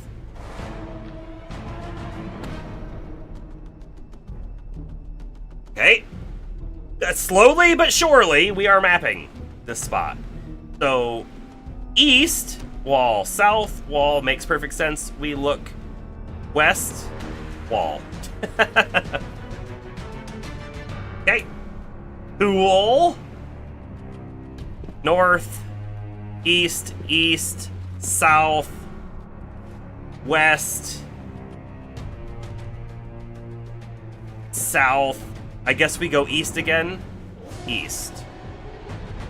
So, erase those little dots. We are now on that square. If I go east one more, wall. South is probably open. It was. Okay. South was open again and we left. Let me go back. Wall. Okay, cool, cool. I have to go back in and reconfirm though. So from the wall we go 1, 2. Perfect. Then this is our dark room exit. At least one of them. There might be, by the way, another whole path up here that we haven't checked out. We don't really know that.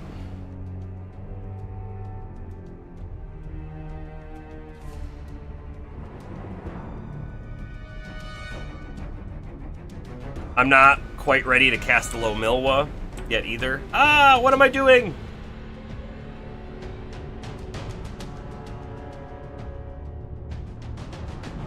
Undo! Undo! Thank you. Hey, I really don't know what I did there. Grab our blue. Whoop. And then we have another wall right there. Whoop.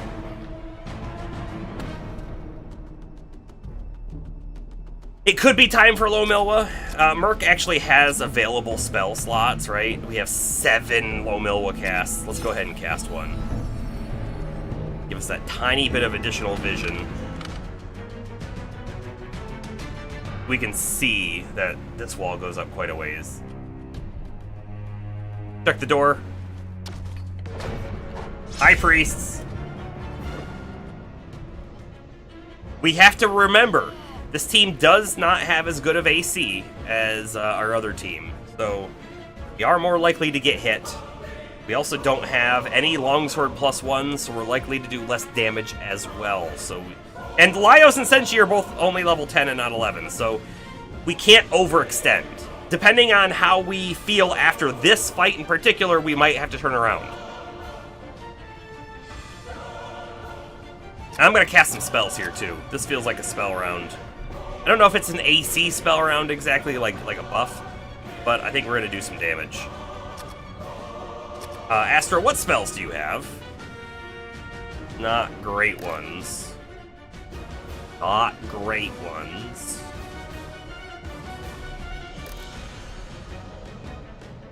Little fire! Cerulean, on the other hand, can do something bigger. I'm feeling like a Dalto. Let's not take any risks here.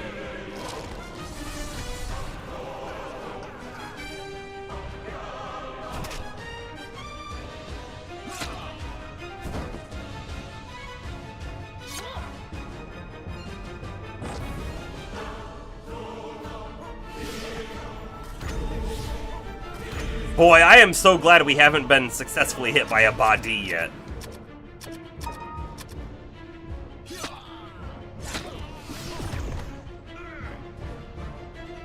Merc for 10, alright. Okay.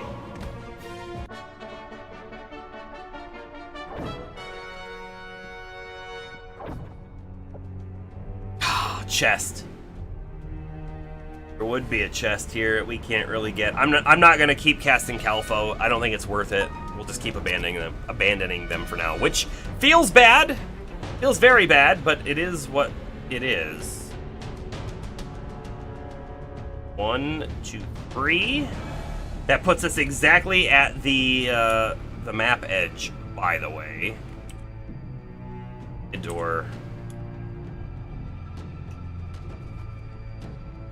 Okay. Does what we kind of expected it to. I think we turn around. We figure out what's this way.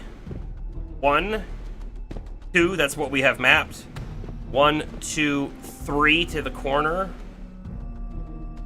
1, 2, 3 to the corner. Back to Dark Room. I bet you this connects, though, to where we've been before.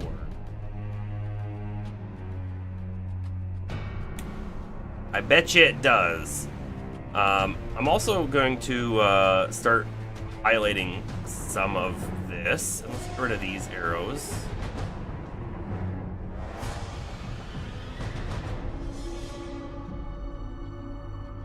They'll help us remember, when we're looking at the map later on, where the dark rooms actually are, not just where their boundaries are.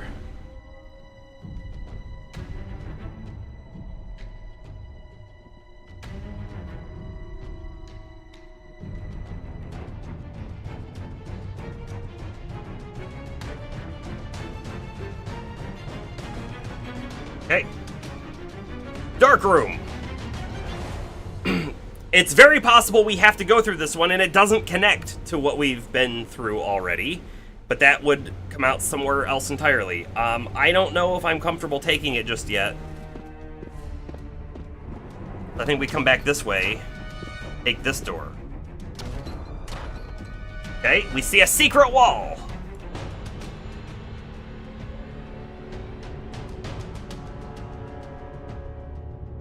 And I guess we just want to keep reminding ourselves, do not overextend on this team. This team is not meant for an extended stay on this floor. I don't know what an overextended whatever looks like for us on this floor, though, either, because one more door with our current team is fine. But if that one more door is a teleport, it might not be fine at all. It might not be fine at all.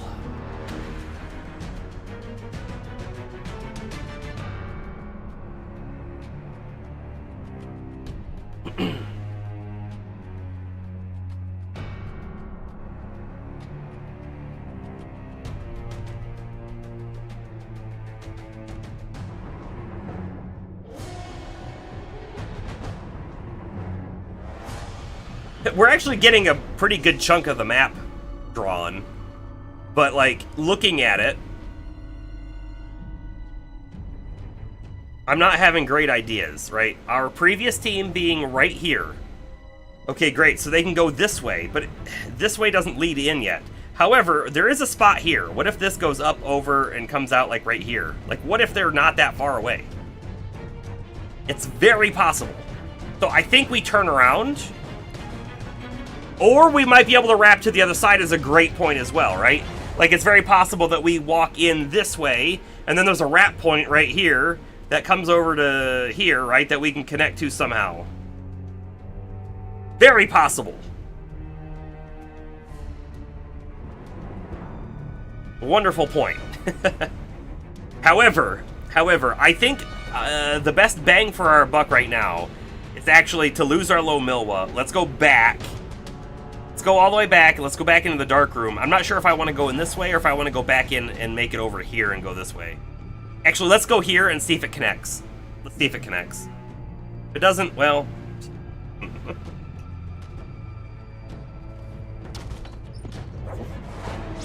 Bunch more high priests.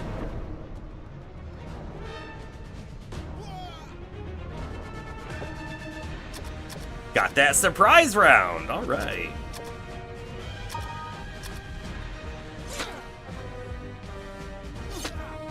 We are very noticeably, I think, doing less damage. It feels it.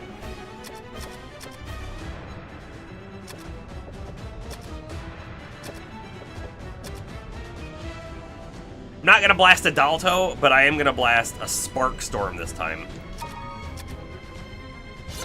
I'm doing Spark Storm and not Mahalito because I'm afraid they're gonna resist.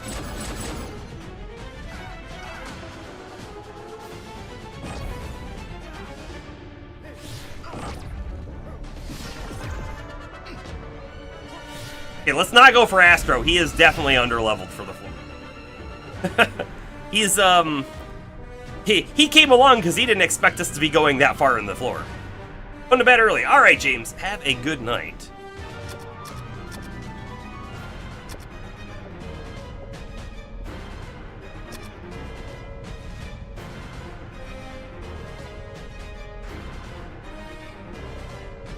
You know what? I think I'm gonna stop casting magic from him at the moment.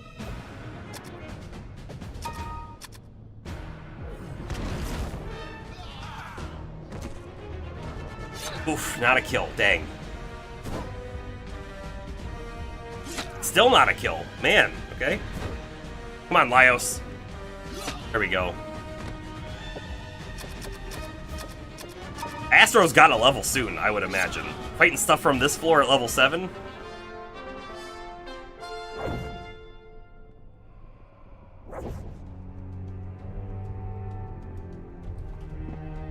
The other thing we're hoping, right, is we're hoping we get enough XP to get some of the other teammates up.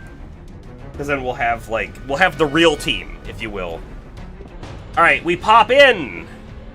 I'm guessing south is a wall. I'm guessing north is a wall. It is. So we go west. Oh, and we pop out. Oh! That was unexpected. Okay.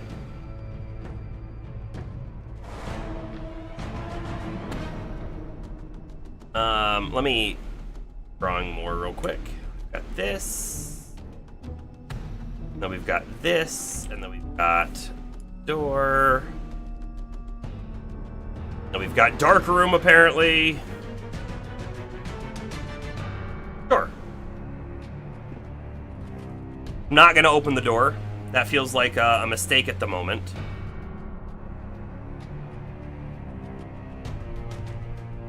Instead, we see how this connects, if it connects. We go in. I check north wall. We check west. Open door. We check south. Oh, was this a mistake? I have no clue. This is the end of the dark room. It was also a door.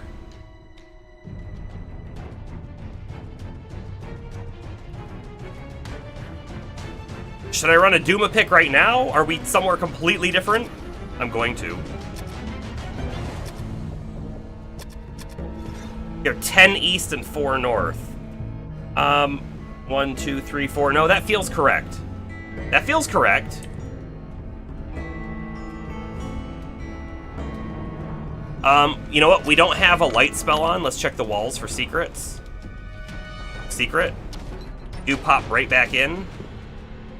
That is such a weird spot. That is such a weird spot. I don't even really know what to think about it.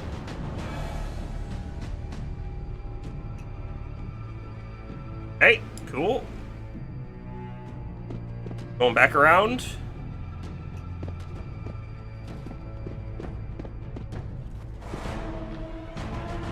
Okay, we go 1, 2, we look west, we go 1, 2, we go south, we go...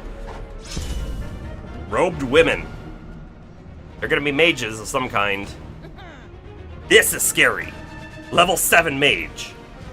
Of course, we have no details, but they could wipe us out. They could legitimately wipe us out. I don't know if it's better to try to put a buff on us right now, or if it's better to try to damage them. I think damage them.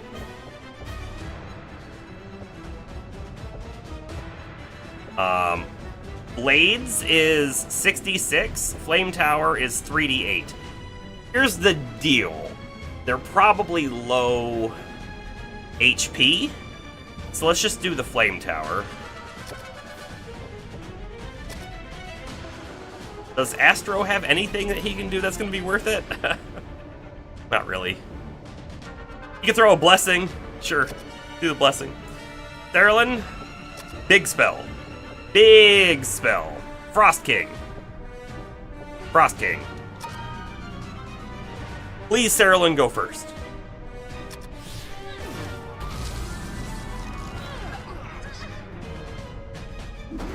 Ooh. Goodbye, Astro. Oh no, Merc is down too!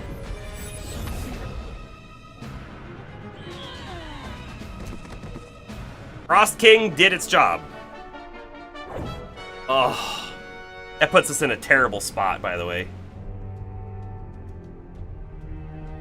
Alright, I think we're still facing west. Pull that map up. Ooh.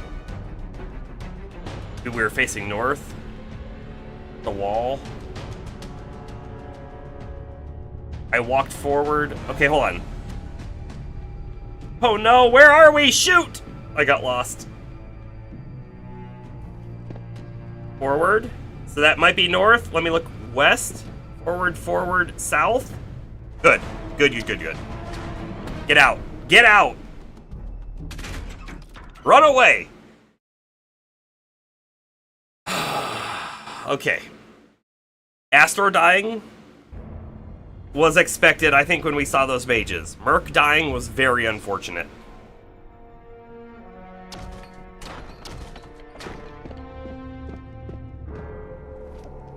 We might have enough to revive him. I don't know. It's gonna be close.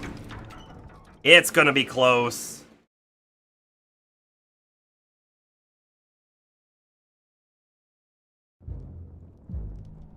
You know, I wonder, are we making just a big, gigantic mistake? Should we not be exploring from the stairs ever? Should we just be exploring from the elevators? And then once we're comfortable on the floor and have most of it mapped, then go take the stairs? I don't know. 1, 2, 3, 4, 5, 6, 7, 8, 9. Hello, mysterious mage.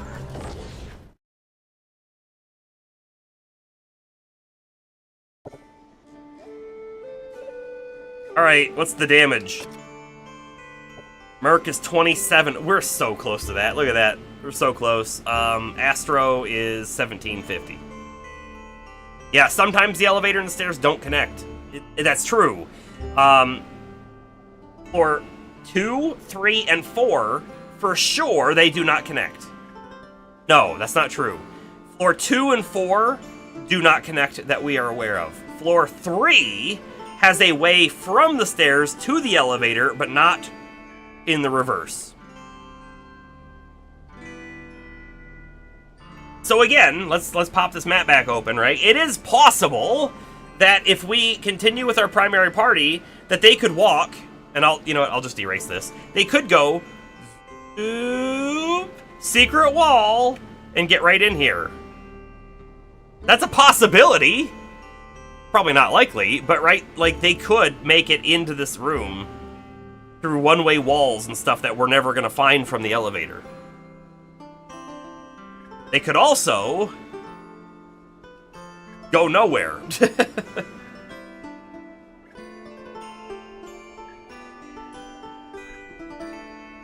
We're in a terrible spot, though.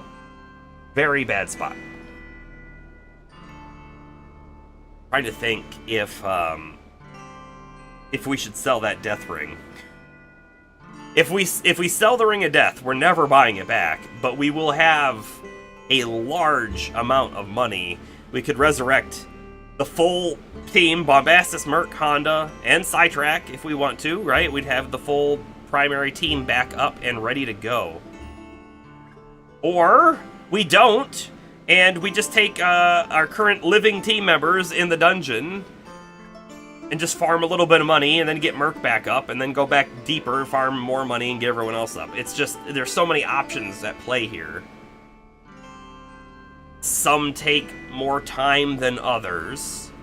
And we really need a thief. Yeah, we definitely really need a thief. Having 2 chests on that floor that we had to bypass hurt us on money and potential items. But if we had those a thief for those 2 chests, we'd have enough money to get Merc back up. It's just we don't have another thief available at the moment, right? They're dead. They're dead. They're dead. They're dead, Jim.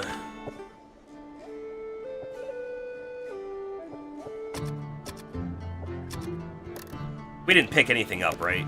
I don't think so. And if we get Merc up, we can use him to cast the life spell and potentially get everyone up. But if it fails, we have a risk of losing them permanently or more money on the cost. There are so many potential things we could do here. Not all of them correct.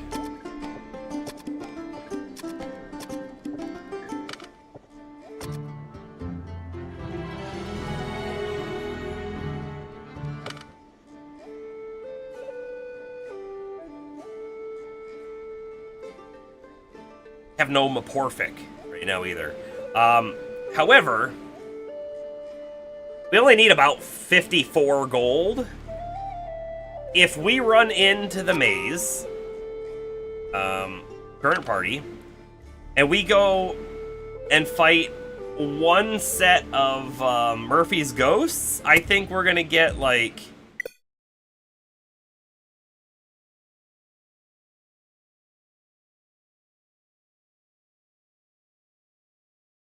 Uh-huh.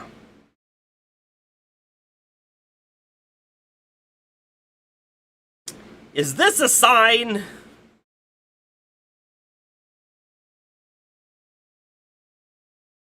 Is the game saying, hey, you should maybe stop playing today? Enough bad things have happened. Let's limit how many bad things happen today.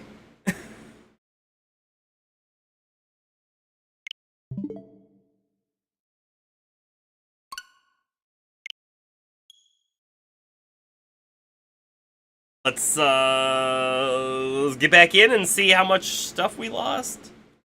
I assume it just auto-saved, right? That is the only crash we have seen with this game. That's pretty good.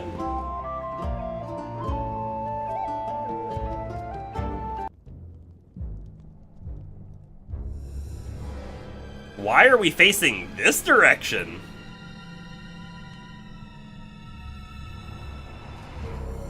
That's interesting. Okay, cool. We're just gonna go fight a Murphy's Ghost. We have no fear of Murphy's Ghost. We should have no problems.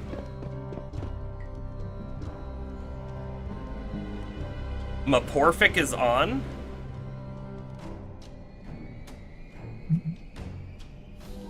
Maporfic is on.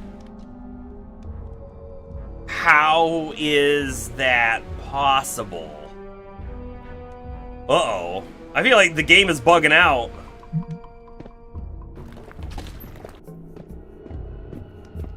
Love this part.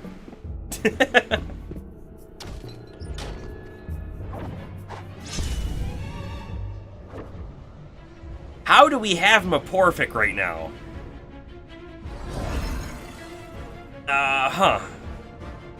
I almost want to, like, watch back the footage, right, of what we just did, and, like, try to freeze frame it as we enter the dungeon right before the crash happens. Do we have Maporfic on at that moment, or did we only get Maporfic on after the crash and reload? You know what I mean? Oh, is this a surprise round? I'm surprised about the surprise round, because I wasn't looking.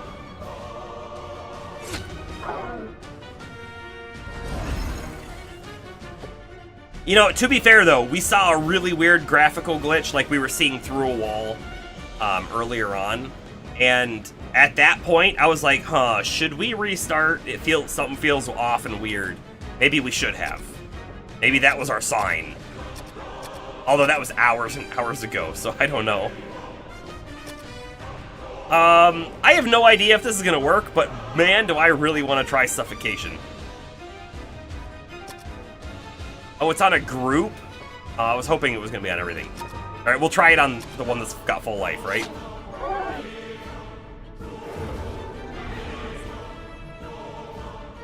Ineffective. I mean, that doesn't mean that it doesn't work, it just means that it may not work, or it just had a successful saving throw, right? We don't really know. Or it's got a really low chance of activating, and so it's going to be ineffective most of the time. We don't really know. I don't mind wasting some spell slots trying some stuff out. Let's try a Machinito. Are they under 8th level? You know what I mean? We don't really know. I don't think I've ever tried it on Murphy's Ghost before.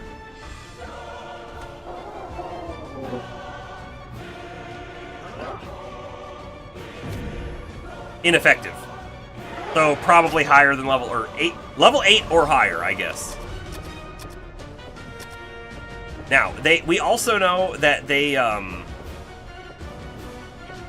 resist magic. So like using Adalto might not do anything. Like they resist ice, yeah, ineffective, and they have 40% magic resist just in general.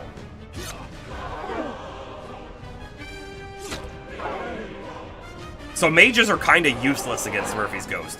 Granted, she could lower his AC value. We clearly don't need it. We're hitting just fine, though. And his AC is -3, so they have really good AC, but... Anyway, we needed, what was it, like 54 gold in order to get Merc up? Well, we just got 52 per person, so Merc is now visible again.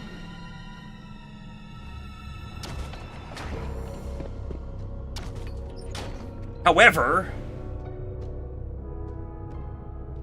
we could instead get a thief up instead of Merc. Although I feel like we get Merc up, we farm more money, and then we get a thief up. Feels like the right way to do it. They can all flee. Kobolds are worth more XP, okay.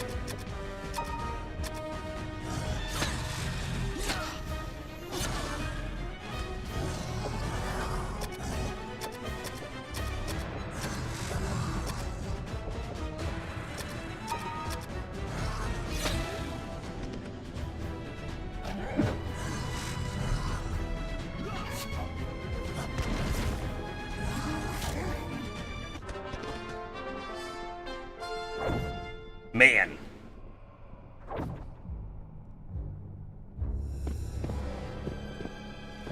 I do want to reiterate, I like the brutal nature of the game. 1, 2, 3, 4, 5, 6, 7, 8, 9. Move left, door.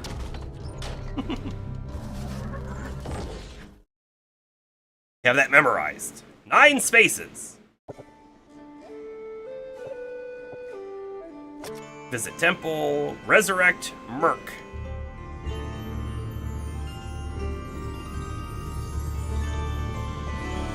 Okay, he's up. If we really wanted to, we could farm the Murphy's Ghost for money. They're like 200-ish gold an encounter. It's not great, though. It's really not great. It's probably not worth it. It's probably worth... We have Merc up. Although we need to get Astro up. I wonder if we have something we could sell. Maybe there's something worthwhile to sell.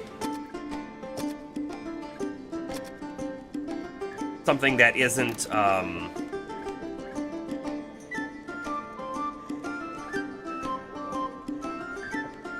Ooh, we have that leather armor +2 right there. You see that? Totally forgot about it. Something that isn't the Death Ring.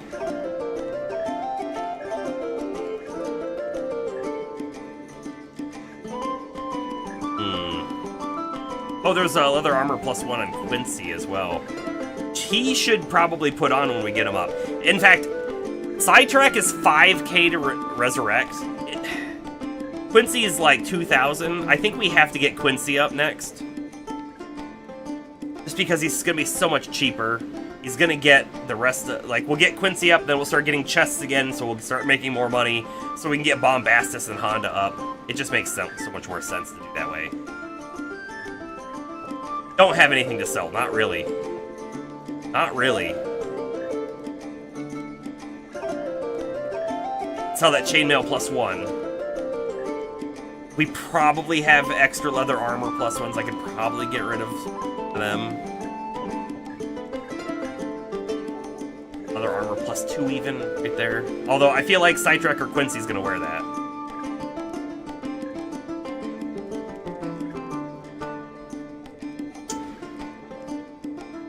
Ugh.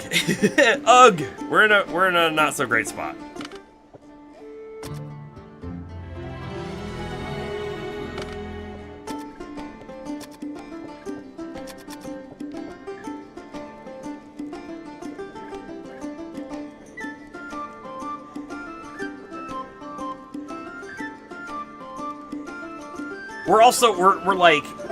We're basically at the end of the stream right here. I think we're gonna end it here. I don't think there's any way that we're going to be back on floor 8 for more mapping with our current team yet. We just have so much monetary needs in trying to resurrect people and whatnot, that I'm feeling like I'm gonna do some off-stream grinding. Yeah, we've done it before, we'll do it again. I'll make the money, I'll try and get the full team up. I won't do anything off-stream that's interesting, like I will not be going back to floor 8. I will not be doing anything with the team, the evil team that's sitting on floor 8 right now, right? I won't do any of that off-stream. I'll make sure everyone is involved and along for that journey. What you will miss is me running around floor 5 and 6, probably farming chests and trying to get money, trying to get items, all of that. That's what you'll probably miss. So,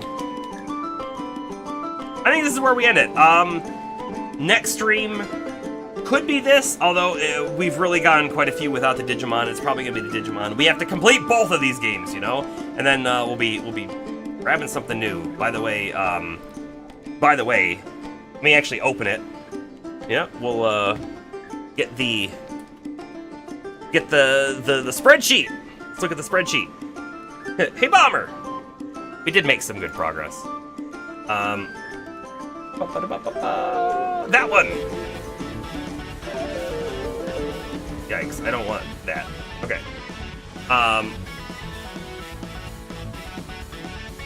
Let's make it bigger so we can read it. Right? This is our backlog sort of thing. Currently playing Wizardry, right? We're currently playing Digimon. Dungeons of Hinterberg has been added to the list, of course, and I have given it a 1 interest. I really want to play this game. And not only did it get a 1 interest, it got to the top, right? Like, Digimon also has a 1, and it's not at the top. So it's probably one of the next games we play. After that, though, I'm not sure what else we add in. We'll talk about it, but Dungeons of Hinterberg is new. This is also new. Dread Delusion. If you haven't seen Dread Delusion, it's a weird fantasy RPG game. It's weird. It's like Elder Scrolls Morrowind kind of weird. Different colored sky and weird looking monsters and stuff. It looks kind of neat. It's a first person action game. So I think we'll check that out at some point too. I've added it to the list. I didn't buy it or anything. It just released. Although I think it's been in early access for a bit or something. Let's see. Speaking of Sam and Max earlier, we have Sam and Max Hit the Road gift from James. That's a point and click.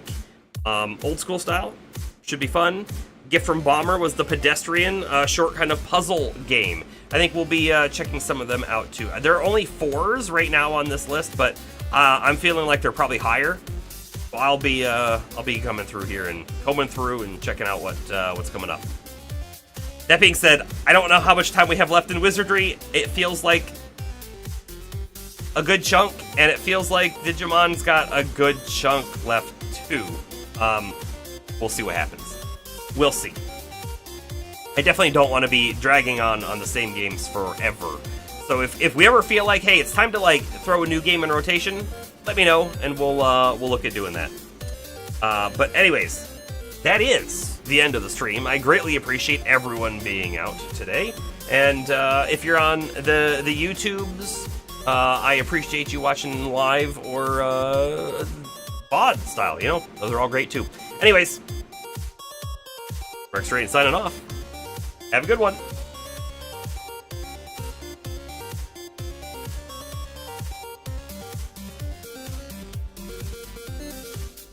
Don't think I didn't see that follow. Thanks. Appreciate it.